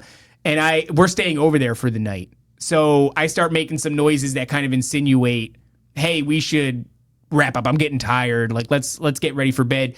And we end up doing that. And they go to the room. Years later, we would find out that they banged that night. And her takeaway from it was like, it was a different person. It was actually really scary what happened to her, like the whole vibe of it and everything. But like, that's where my head was going, was like, if this guy... Which that's just your thing now, is just you're so used to seeing craziness that you can spot it from a mile away. And you know when people are like going from one person to another person or one realm to another realm, if you will. Yeah, I don't have great discernment as to a person's like motives. I tend to attribute a lot of positivity to people, and then oftentimes it'll turn up not the case. Top is the only one who's good at the motive thing. Yeah, like, Top like is usually excellent at that. I don't like to assume motive either. I don't even like to... I've learned a lesson with Top where like, you know, he knows the motive of another person. The way we met, he was doing that. So I never like, whatever you're going to do, homie, you're going to fucking go at somebody for what you think you see. Like that's how I met him. So, you know, nothing's changed there. But in those beginning times, I would be like, damn, like he's fucking awfully mean to this person. And I don't know that I see this thing that he sees. Right. Now it's like, I go, yeah, you probably give it enough time and I'll see it. Top will see it first. I'll see it like down the line after they do the thing. Yeah. that Top knew they were I'm like, do. hey, cut the guy some slack. No, you don't have to know. And then he has a way of seeing. But what I have is like, when you are crazy, I fucking know it. I can see it. There's something behind your eye. I used to, I have friends that would drink and become different people. Yeah. I fucking hated that. Same. I hated that. I don't want to be around that because you're not even you anymore. Like angry drunks? That's always a weird thing to me, dude, is the angry drunk. I'm a sleepy, hungry drunk. So if I drink a lot, I'm going to eat the food. I'm going to go to sleep. And safe. That's it. That's pretty safe. Yeah. Actually, I had that throughout my life. That might explain, seeing the craziness might explain it. Like even when I was on harder drugs. You're like, if I'm going to do this, I don't want to really be engaged and involved in anything. I don't lose control. Yeah. So a lot of drugs, they cause you to like relinquish control. You become something different. Like that was never me. That was never me. Like I was on 5 grams of mushrooms one time. My buddy's mom couldn't even tell because I don't like losing control at all. But I'll see other people who do that. They'll drink and they'll become somebody else. I don't like that, man. I don't like that stay either. Away from that. Okay, so now you're with the wife. You're rolling along. How do we get to where you moved to Florida? So I mean, you know, I become a welder for a while. I was blessed in New Jersey with the uncle. Blessed to have a great uncle in my life, literally great uncle, who took a liking to me and taught me how to be successful in a field that I wanted nothing to do with, but I had to because I wasn't able to make ends meet with my family. So he gave me that ability, and I ran with that, and I developed a skill set, and I was a welder for the better part of the next decade. You know, so I became a welder at like 23, 24, and then So you ended up being kind of a somewhat normal person then. You Yeah. kind of pulled it off. Yeah, and, yeah. Uh-huh. Wait, because your son's born, and then that's when you start the welding, or Yeah, pretty much. My son's born shortly after that. you're I start like, welding. yo, I need to switch from like dumpster eating to like full on taking care of a family. Actually, big shout out to Joe Rogan because he made me obsessed for a period of time with like self-discipline, health and nutrition, martial arts, and those things really helped me to like. Learning martial arts helped me to learn to weld. Discipline, yeah, sure. Well, it wasn't even just that. It was like, well, if you want to be a good boxer, what do? You practice the fundamentals a million times, and then even when you think you've got them down, you practice them a million more times. Yeah. So you identify what the fundamentals are. Okay, you have a good stance, you have a good guard, you have a good jab, you have a good cross, you practice your head movement, you practice your footwork. That's it. And you practice them over and over and over and over and over and over and over again. So with welding, So you can just do it in your sleep, so it's just muscle memory. With 'Cause welding, you might get nervous in a big boxing match, the crowd's going crazy, boom, boom, yeah. so you already got like this full on just muscle memory. So with welding, it's the same thing. They taught me what the fundamental welds were, and then on my lunch break before work, so I would come in 45 minutes early, and then through my lunch break, which is an hour or whatever it was. So an hour and 45 minutes every day, I'm just burning the same welds over and over and over Even and in your over time and off. over. Yeah. Over and over and over and over and over You again. loved welding. I grew to love welding. Yeah. Yeah, because sometimes kids think I got to have my dream job. It's like, no, get a job and become passionate about it. That's cool true, too, yeah. man, that you love to get better at something and do good at something. There are more ideal circumstances in which to do the thing that you're good at, some more than others, right? So the place that I was welding, I started welding at $13 an hour, you know, and I was welding. It's not bad back then. While I was welding really difficult shit. And the pay wasn't that great. And then I got to a place where I was getting paid $36 an hour to weld stuff that was a lot easier, but was a lot more fun. Like it was fun, and the environment that I was welding in was a lot more fun, and they appreciated me, and they let me be exactly who I am, like this kind of person that I am. Some jobs you have to tone it down. Yeah. Not this place. Good. This place was KHC, Crazy House Customs in New Jersey. Fantastic. I mean, some of my favorite fucking people, some of my favorite work experiences ever. And I was making parts for like the Ford Raptor and a bunch of other trucks. And I was just damn good at it. And they appreciated that. And they also appreciated my humor, and they let me be this crazy person. And I was just like, I became like a machine at it. What do you attribute it to that you just got normal or somewhat normal? My wife and my son. Yeah, just that kind of locked you in, and you said, you know what? Come hell or high water, like I got to do this. I can't leave them. Like I can screw up my life, but I can't screw their life up. I had like a really normal life for a long stretch of time. Yeah. And so I went through a lot of jobs though, and each job I had this thing in my head like I was supposed to do something else. And that something else was podcasting. All right, man. It's okay to find your way, especially if you don't like go to college for a certain path. Like you kind of have to jump around, which society says is bad, but you kind of have to find your way and figure out what's going to stick. Well, I didn't, you know, eventually what would happen at every job is I would say that it would kind of like kill my spirit. And, you know, this idea of like life on repeat, the 9 to 5 until I die, and I feel desperately like I'm supposed to do something else. And what was odd was that something else felt like podcasting, which was fruitless. And I had people in my life who were talking shit to me or behind my back saying like, why the fuck is he doing this? Podcasting? Yeah, why is he trying to podcast? Like, this is literally not going to do anything for him. And I'm like, every time I put it down, I got to pick it back up. So I did this. I did a couple of shows. I'm not going to say the first one because I think it was with my wife. I think she'd be mortified if anybody ever went back and found those episodes. We don't want to know. And then I did Where I Belong. And then I did Dick Dudes. And then I did What do you mean, like in your house? Like in my house, wherever I was. I would move to places. I moved here and there. And you just figured out how to set up a camera and just do keep a podcast? Doing it. Yeah. And then I did another show called... Was it always about alien ghost stuff? No. It wasn't about that? No, it wasn't. Those stories always came up. If you ever go back to those old shows... What were you talking about? Whatever. whatever I thought was interesting. No. Whatever I thought was interesting. So I talked to, let's say, my first thing with Where I Belong. I talked to a guy who was doing psychedelics. I talked to another dude that was a stand-up comedian who did a documentary on psychedelics. I talked to a bow hunter. I talked to a guy who did like the what would you call those? The really big trails that go across America. There's 3 big ones. There's the Appalachian Trail, not the chemtrails. You guys both say it at the same time. He's awake, though. That's good. That's good. The Appalachian Trail, the Pacific Crest or something, and then there's another one. About. Yeah. So I talked to that guy. So he hiked those trails. Yeah. It took him like days and days or months and months. Whatever you wanted to talk about. Whatever I wanted to talk about. Yeah. But I always kept going back to it. And so this last job, you know, the one that I was welding at that I was really good at, I started doing Dave and Jay versus the World, which was a comedy show, and it was like well produced, and we bought a studio and we bought all the equipment and we did it. Wait, right. what? When was that? That was 2020? During COVID, yeah.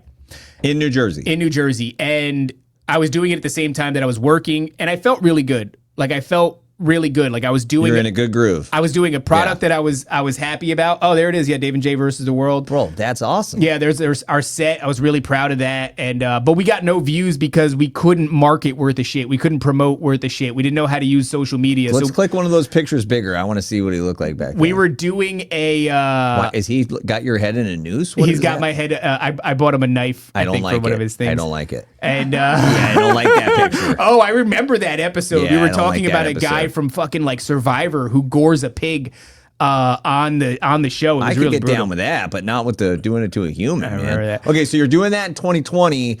We don't have a ton of time. I wish we had more time, but Top's got to go because we'll he's wrap got it the up thing soon. and he doesn't want to go on the next show. Part 2. Okay, yeah. But I got to know. Almost done anyway. No. I got to know, how did you leave New Jersey? Did you meet Top while you were up north, or did you meet him when you got here? How did all this happen? This is like the main part of the story that everybody wants to know. I'm in New Jersey. The podcast ended because my homeboy had a baby. Mm-hmm. And he was like, I just want to do all hands on deck with the baby. I said, okay, man, that's cool. So we stopped doing the show. I was still working at KHC. I still wanted to do a show.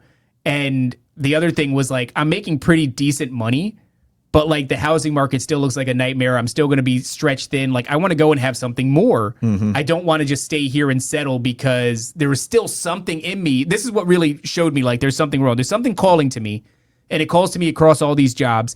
And even when I have one that's good, and these people love me and I love them, and they've become almost like family, which is the gayest cliche shit to ever say about a job. You're still like, something is fucking wrong. Yeah. Something is wrong. So we decide like, hey man, let's take a chance. Let's go to Florida. And my wife's about it. I was also getting sick, so I had cancer. And then after I got the cancer, of the testicles, yeah, one of the testicles. You just get them cut out. You just lose the nut. But after that, how did you know you had? I felt it in the shower over and over again. What do you mean? You could feel the nub on it? Especially when you got your balls all sudsy. You know, you get a real good feel for them. You know your balls, right? You're with them all the time. Every shower you take, you go, I know these balls.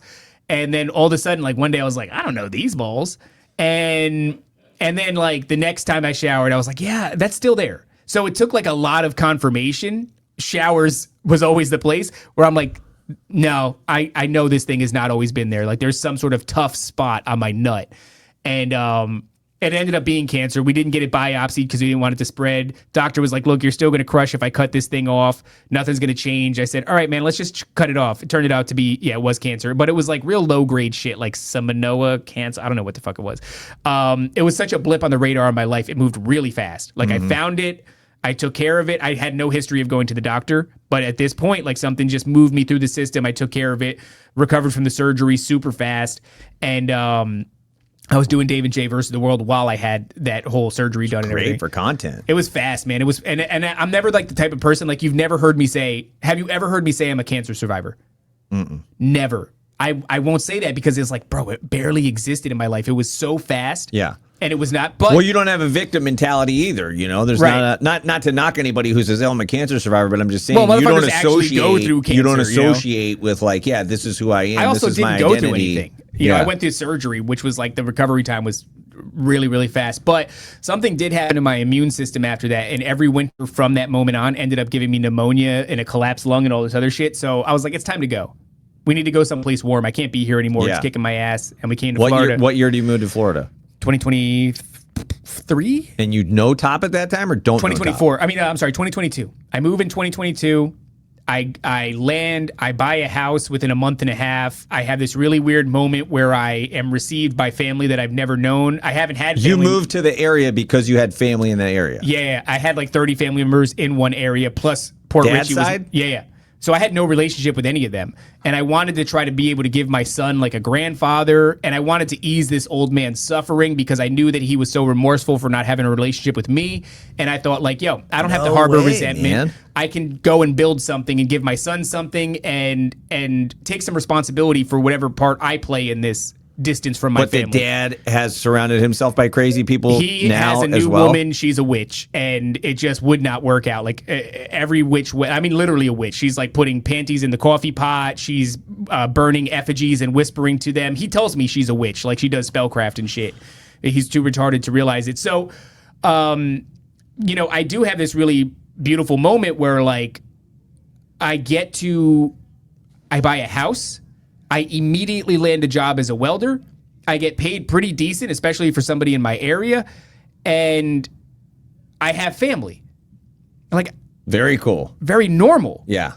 And it's beautiful. I'm having kids over for pool parties, barbecues with my family at my house. And you're just playing it cool like you're a normal person. You're like, sweetie, don't let anybody find out we're crazy. Like, just play it cool. Then spiritual insanity after spiritual insanity.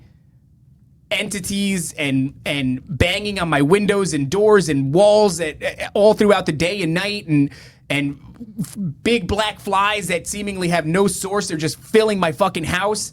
And the only way, of course, I've had by this point a demonic encounter, which I've talked about, and it's going to be too long. You never told me. I did tell you the thing that I prayed away in the name of Jesus Christ. I literally can't get into it because we don't have the time for it, and people can go and find this. Like I've talked about it every which way. We'll do it on part 2. So I'm coming to Christ during this time, and I know how to deal with it. So the only way I make this shit stop in my house, my new house, is by taking authority over it. This is my house in the name of Jesus Christ. You have no. How did you even get into the Jesus game? Like, how did you even? I had an experience that I needed to make stop. And it was a demonic entity that I had seen, that my wife had seen, and that my son had seen. And I didn't know what to do because you don't have any recourse. How did you even have a grid for that? Like, Jesus was no idea. Anything. What? Well, no. So you're not really a Bible reader. You're not a churchgoer. Of course, in conspiracy, the Bible comes up constantly. Yeah. So like, I guess I had that kind of framework. Okay. Like I wasn't unfamiliar with it. And you're like, let's give it a shot. I had no other option. So. That event stopped when I did that. Yeah. So now that I'm having like these things all around my house, I start taking authority over my home and praying the blood of Christ over my home and telling these things that they have no right to be here. I'm the legal owner of this house. In the name of Jesus Christ, leave this place, this property, all these things, and it stops. Wow. And then. But nevertheless, you're like, honey, we got to get out of here. No. So, we're still in that house. The one that I bought here in Florida. And around the same time, I start to have a presence on Twitter. And I decide, after like having some interactions with some content creators that ended up being like occultist faggots, I go, I'm going to start my own show. And it's time to just do I'm going to do a show and it's about this stuff. Instead of comedy or my interests, it's about this. So I start a show called The Ravens Watch. And we're going to wrap it up, because I know we're coming to time. No. We got 20 minutes, man. We have 20 minutes. Plenty of time, All right.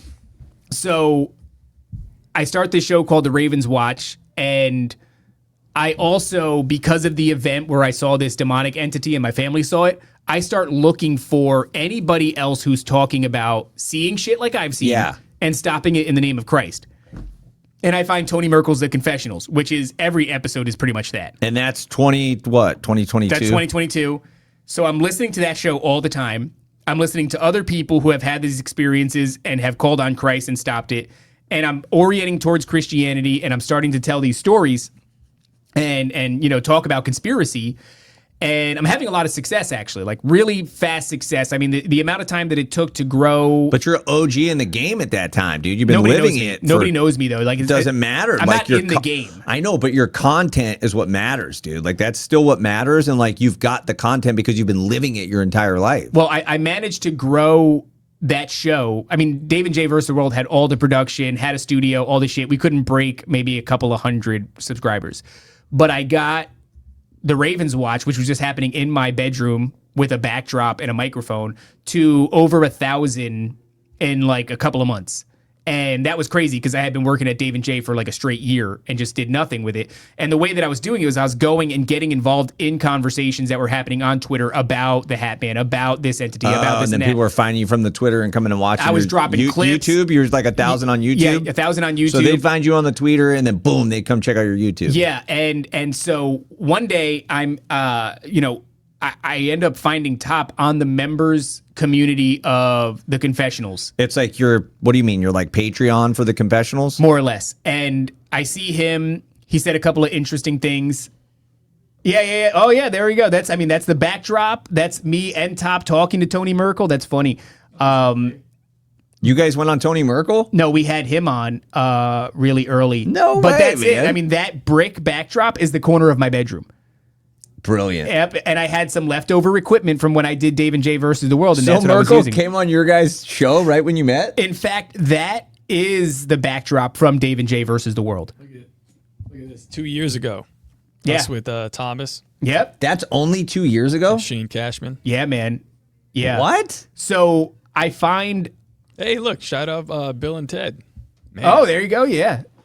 No way. That's only 2 years ago. That's the guy there that, that stormed the Capitol with the bull helmet. What was that? Yeah. The shaman, the QAnon shaman. So these guys are finding you and coming on your low production show. No. We were finding them and reaching out to them. Because of you guys are just crushing on the tweeter. I don't know. I guess. I mean, Top had already established a reputation, worked with a lot of big people. He had, some clout going on. So he made access to guests very easy. So we had that. He had built this thing, this sort of network on Twitter and through his business and everything. Hatred no, blood like, shooting out of his eyes. Like, and I guess some wanting of that, to kill people, but also like working. I mean, he's doing graphic design. He's right. And he's he's got his normal own stuff too. His own personality on Twitter that you could by say that time he already personality. had like 20,000 followers or some shit like that. So that made the guests a lot easier. But 20,000. Yeah, so how many does Top have now? Like fucking 50, 60,000, something like that.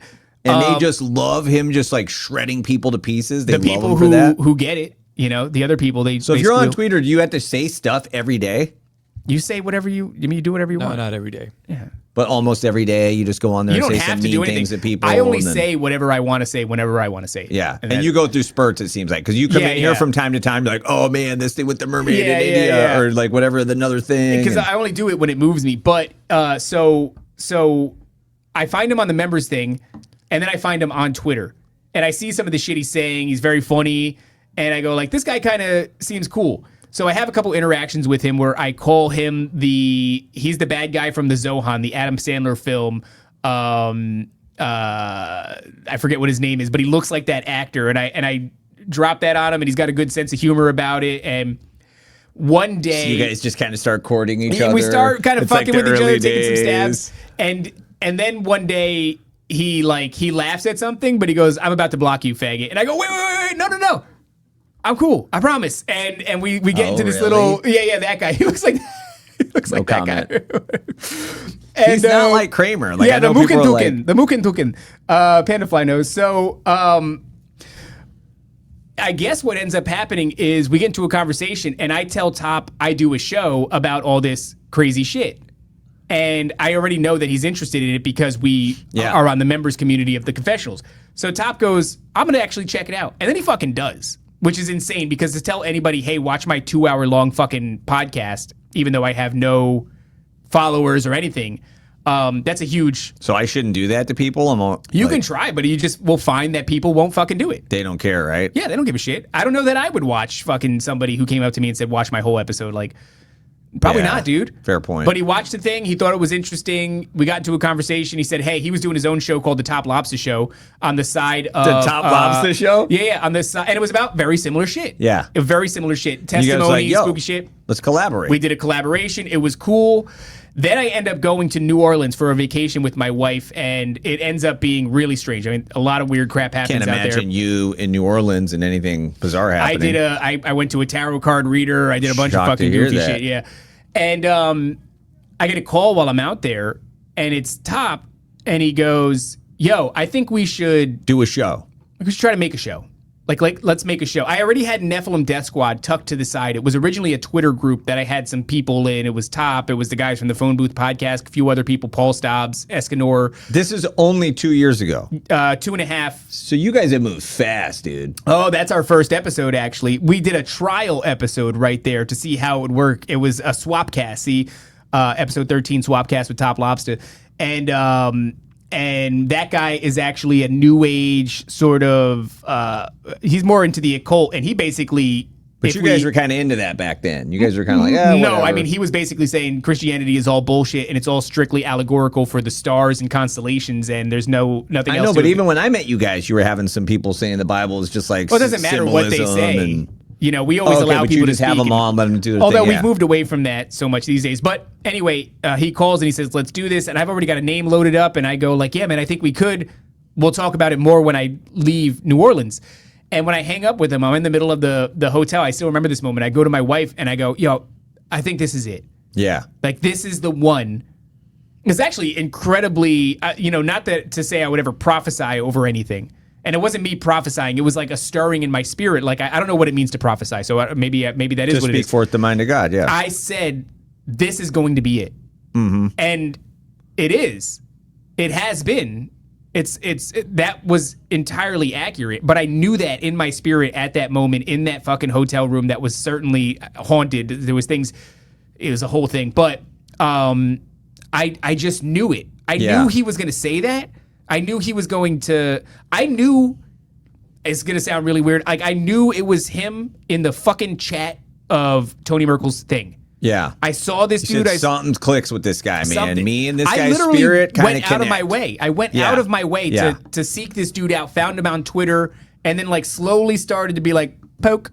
Yeah. Poke. Yeah, this is a guy I could get down with. There's something was there. I don't know what the hell it was, and now I'm very familiar with that feeling out process with Top. I know exactly what you're talking about. Well, I think that's very much how Top felt about this place because he kept telling me, you got to come to this coffee shop and meet this wanker, and I'm like, I don't know. Oh yeah, when he was courting me, it was. I look back on it now, it was very intriguing. I didn't know. I didn't understand what he was. You didn't like it. You didn't like it. I didn't like it because I don't really go out of my way. The first time you came in, you just had like, I don't know how else to say it, but a shit-eating grin, and you were just like. He was like, "There's something special here." Yeah, I'm like, you were like, "No." You came in, everybody thought you were like a undercover cop. Nobody thought that. Everybody thought that, and you just had like this weird vibe. And I was like, "That dude's either a total faker and a wanker, or he's like super real." But he's not going to be anything in between. It was very weird. Then you guys even had to go sit outside to have the initial conversation because Top pushed hard in the beginning, dude. He was really, he really wanted. He was really pursuing to get me here. Yeah, he was really pursuing me, and I was like, okay, man, I got it. And then you guys like went outside to talk. And I was like, I was like, oh yeah, he seems like a cool dude. He seems like he gets it, but like I didn't see whatever Top was seeing. I don't think Top knew what he was seeing either. But that's like anytime he was like, look, we've got a track record of going to coffee shops and starting podcasts. Like, why wouldn't we do that here? This guy seems like a dumb Southerner. Like, we could probably take advantage of him. He was right about that. He's a tough crowd today, dude. He's like half asleep, man. But I think about that every once in a while because whatever this show becomes, and there's a lot of people. I don't know if you could imagine this. A lot of people don't want us to succeed. Who? There's a lot of them. I don't think know what that's for. True, dude. I think a lot more on people. The X, you're saying? A lot more people want us to succeed than don't. But the people that what are the type of people that wouldn't want you to? Wankers, faggots, But what is it? You're just touching a nerve, or do you think they're jealous? Like they can say the stuff that I want to say that I can't say. So I could say one camp in particular are people that think that we're not actually Christian and that we're just like grifting off of it because there's some profit to be made within the Christian community. They'll figure it out. Those guys will figure it out. Well, I mean that's an interesting thing, on its face because you don't understand the things that brought us here. You know, Top's got his own. There's also a funny thing for Christians that they love these passages of story, like that Jesus was hanging out with sinners. Like people love those stories until they're actually watching it. Yeah. Until it's actually real in their life. Then they hate it, and they can't even understand that, like, hey, you're talking about this exact scenario that played out in Scripture. Yeah. They don't like it. I'll And tell they you don't what. like the idea of like somebody growing in Christ. They don't like that idea either. They're like, well, if you're not already This a is super what you're mature supposed to Christian look doing like. all the not saying cuss words, eating Yeah. Chick-fil-A now, then you're not a real Christian. It's like, guys, this is a long game. Like Yeah. there's a lot going on. It's weird though, because like I said, I had this notion forever to like do something like this. I didn't really quite know what it was, but like God gave me this moment of a crack at a normal life, and I don't think it was real. I think he just wanted me to see that, because there was a lot of like doubt in my mind as to. What do you mean? He's like, you could live a normal life, dude. You don't have to live in crazy town forever. No. I don't think that was really the point. I think it was like, okay, you're not going to understand that you're not meant for this unless I give it to you. And then he gave it to me, and it was like You're saying the welding and like the normal life. the welding, Okay, the got it. house, the fucking family, You're like like, all yeah. that stuff. It was like, no, I am meant for something a lot crazier. And I think that And still the dad and the husband and doing what's right. yeah. Sure. Because I have all these beautiful moments. Like I get to spend time with my wife and my son, and I get to show my son not to settle. Yeah. Like you don't have to settle. There's nothing wrong with having like a normal job, but like I think there's a time and a place. You go there, you learn how to. But like I think if you're called to carve something out on your own, then like go and do that. Yeah, amen. Go and do that. I think so many people are called to do that. Yeah. And it's just scary to take those We steps. have the same story. Like people said, oh, you're going to spend all your life savings, even though you live in a rental house, and open a coffee shop, and half of it you don't make any money. Half you're going to pay for double the build out, double the rent, double the electric to have a Christian library. What if you lose everything? And we were like, Jess and I both were like, yeah, I'd rather lose everything Hell and yeah. tell the kids. Yep. If there's something that you dream of, do it. Yeah. What are you if you say that to your kids and then don't do it? Absolutely. Yeah, Absolutely. I Like can I think relate. like if my son ends up getting a welding gig, let's say one day, like, yeah, Right on. awesome. Hell yeah, man. And like learn that, because I think there is something to like building things and doing things with your hands, and all that is really if fantastic. there's something else, man, don't be afraid. Don't be afraid. Yeah. Don't be afraid to do Yeah. that. And I think that God, I think part of my life, you know, being so chaotic was so that when it came time to like make a jump, it was not even a decision. It wasn't even like a thing that I had to think about. Yeah. It was like, yo, let's do this. We'll put it all. I remember when the show started making enough money, and I told my wife, I think that we can turn this into something. Can you handle the bills for like however long this takes? Because I think we're right there. And she said, yeah, I can do that. So Did she you kept call her Sugar Mama for a while? I didn't do that. You I never didn't do said that. She Sugar wanted me Mama. to. I didn't say Sugar Mama.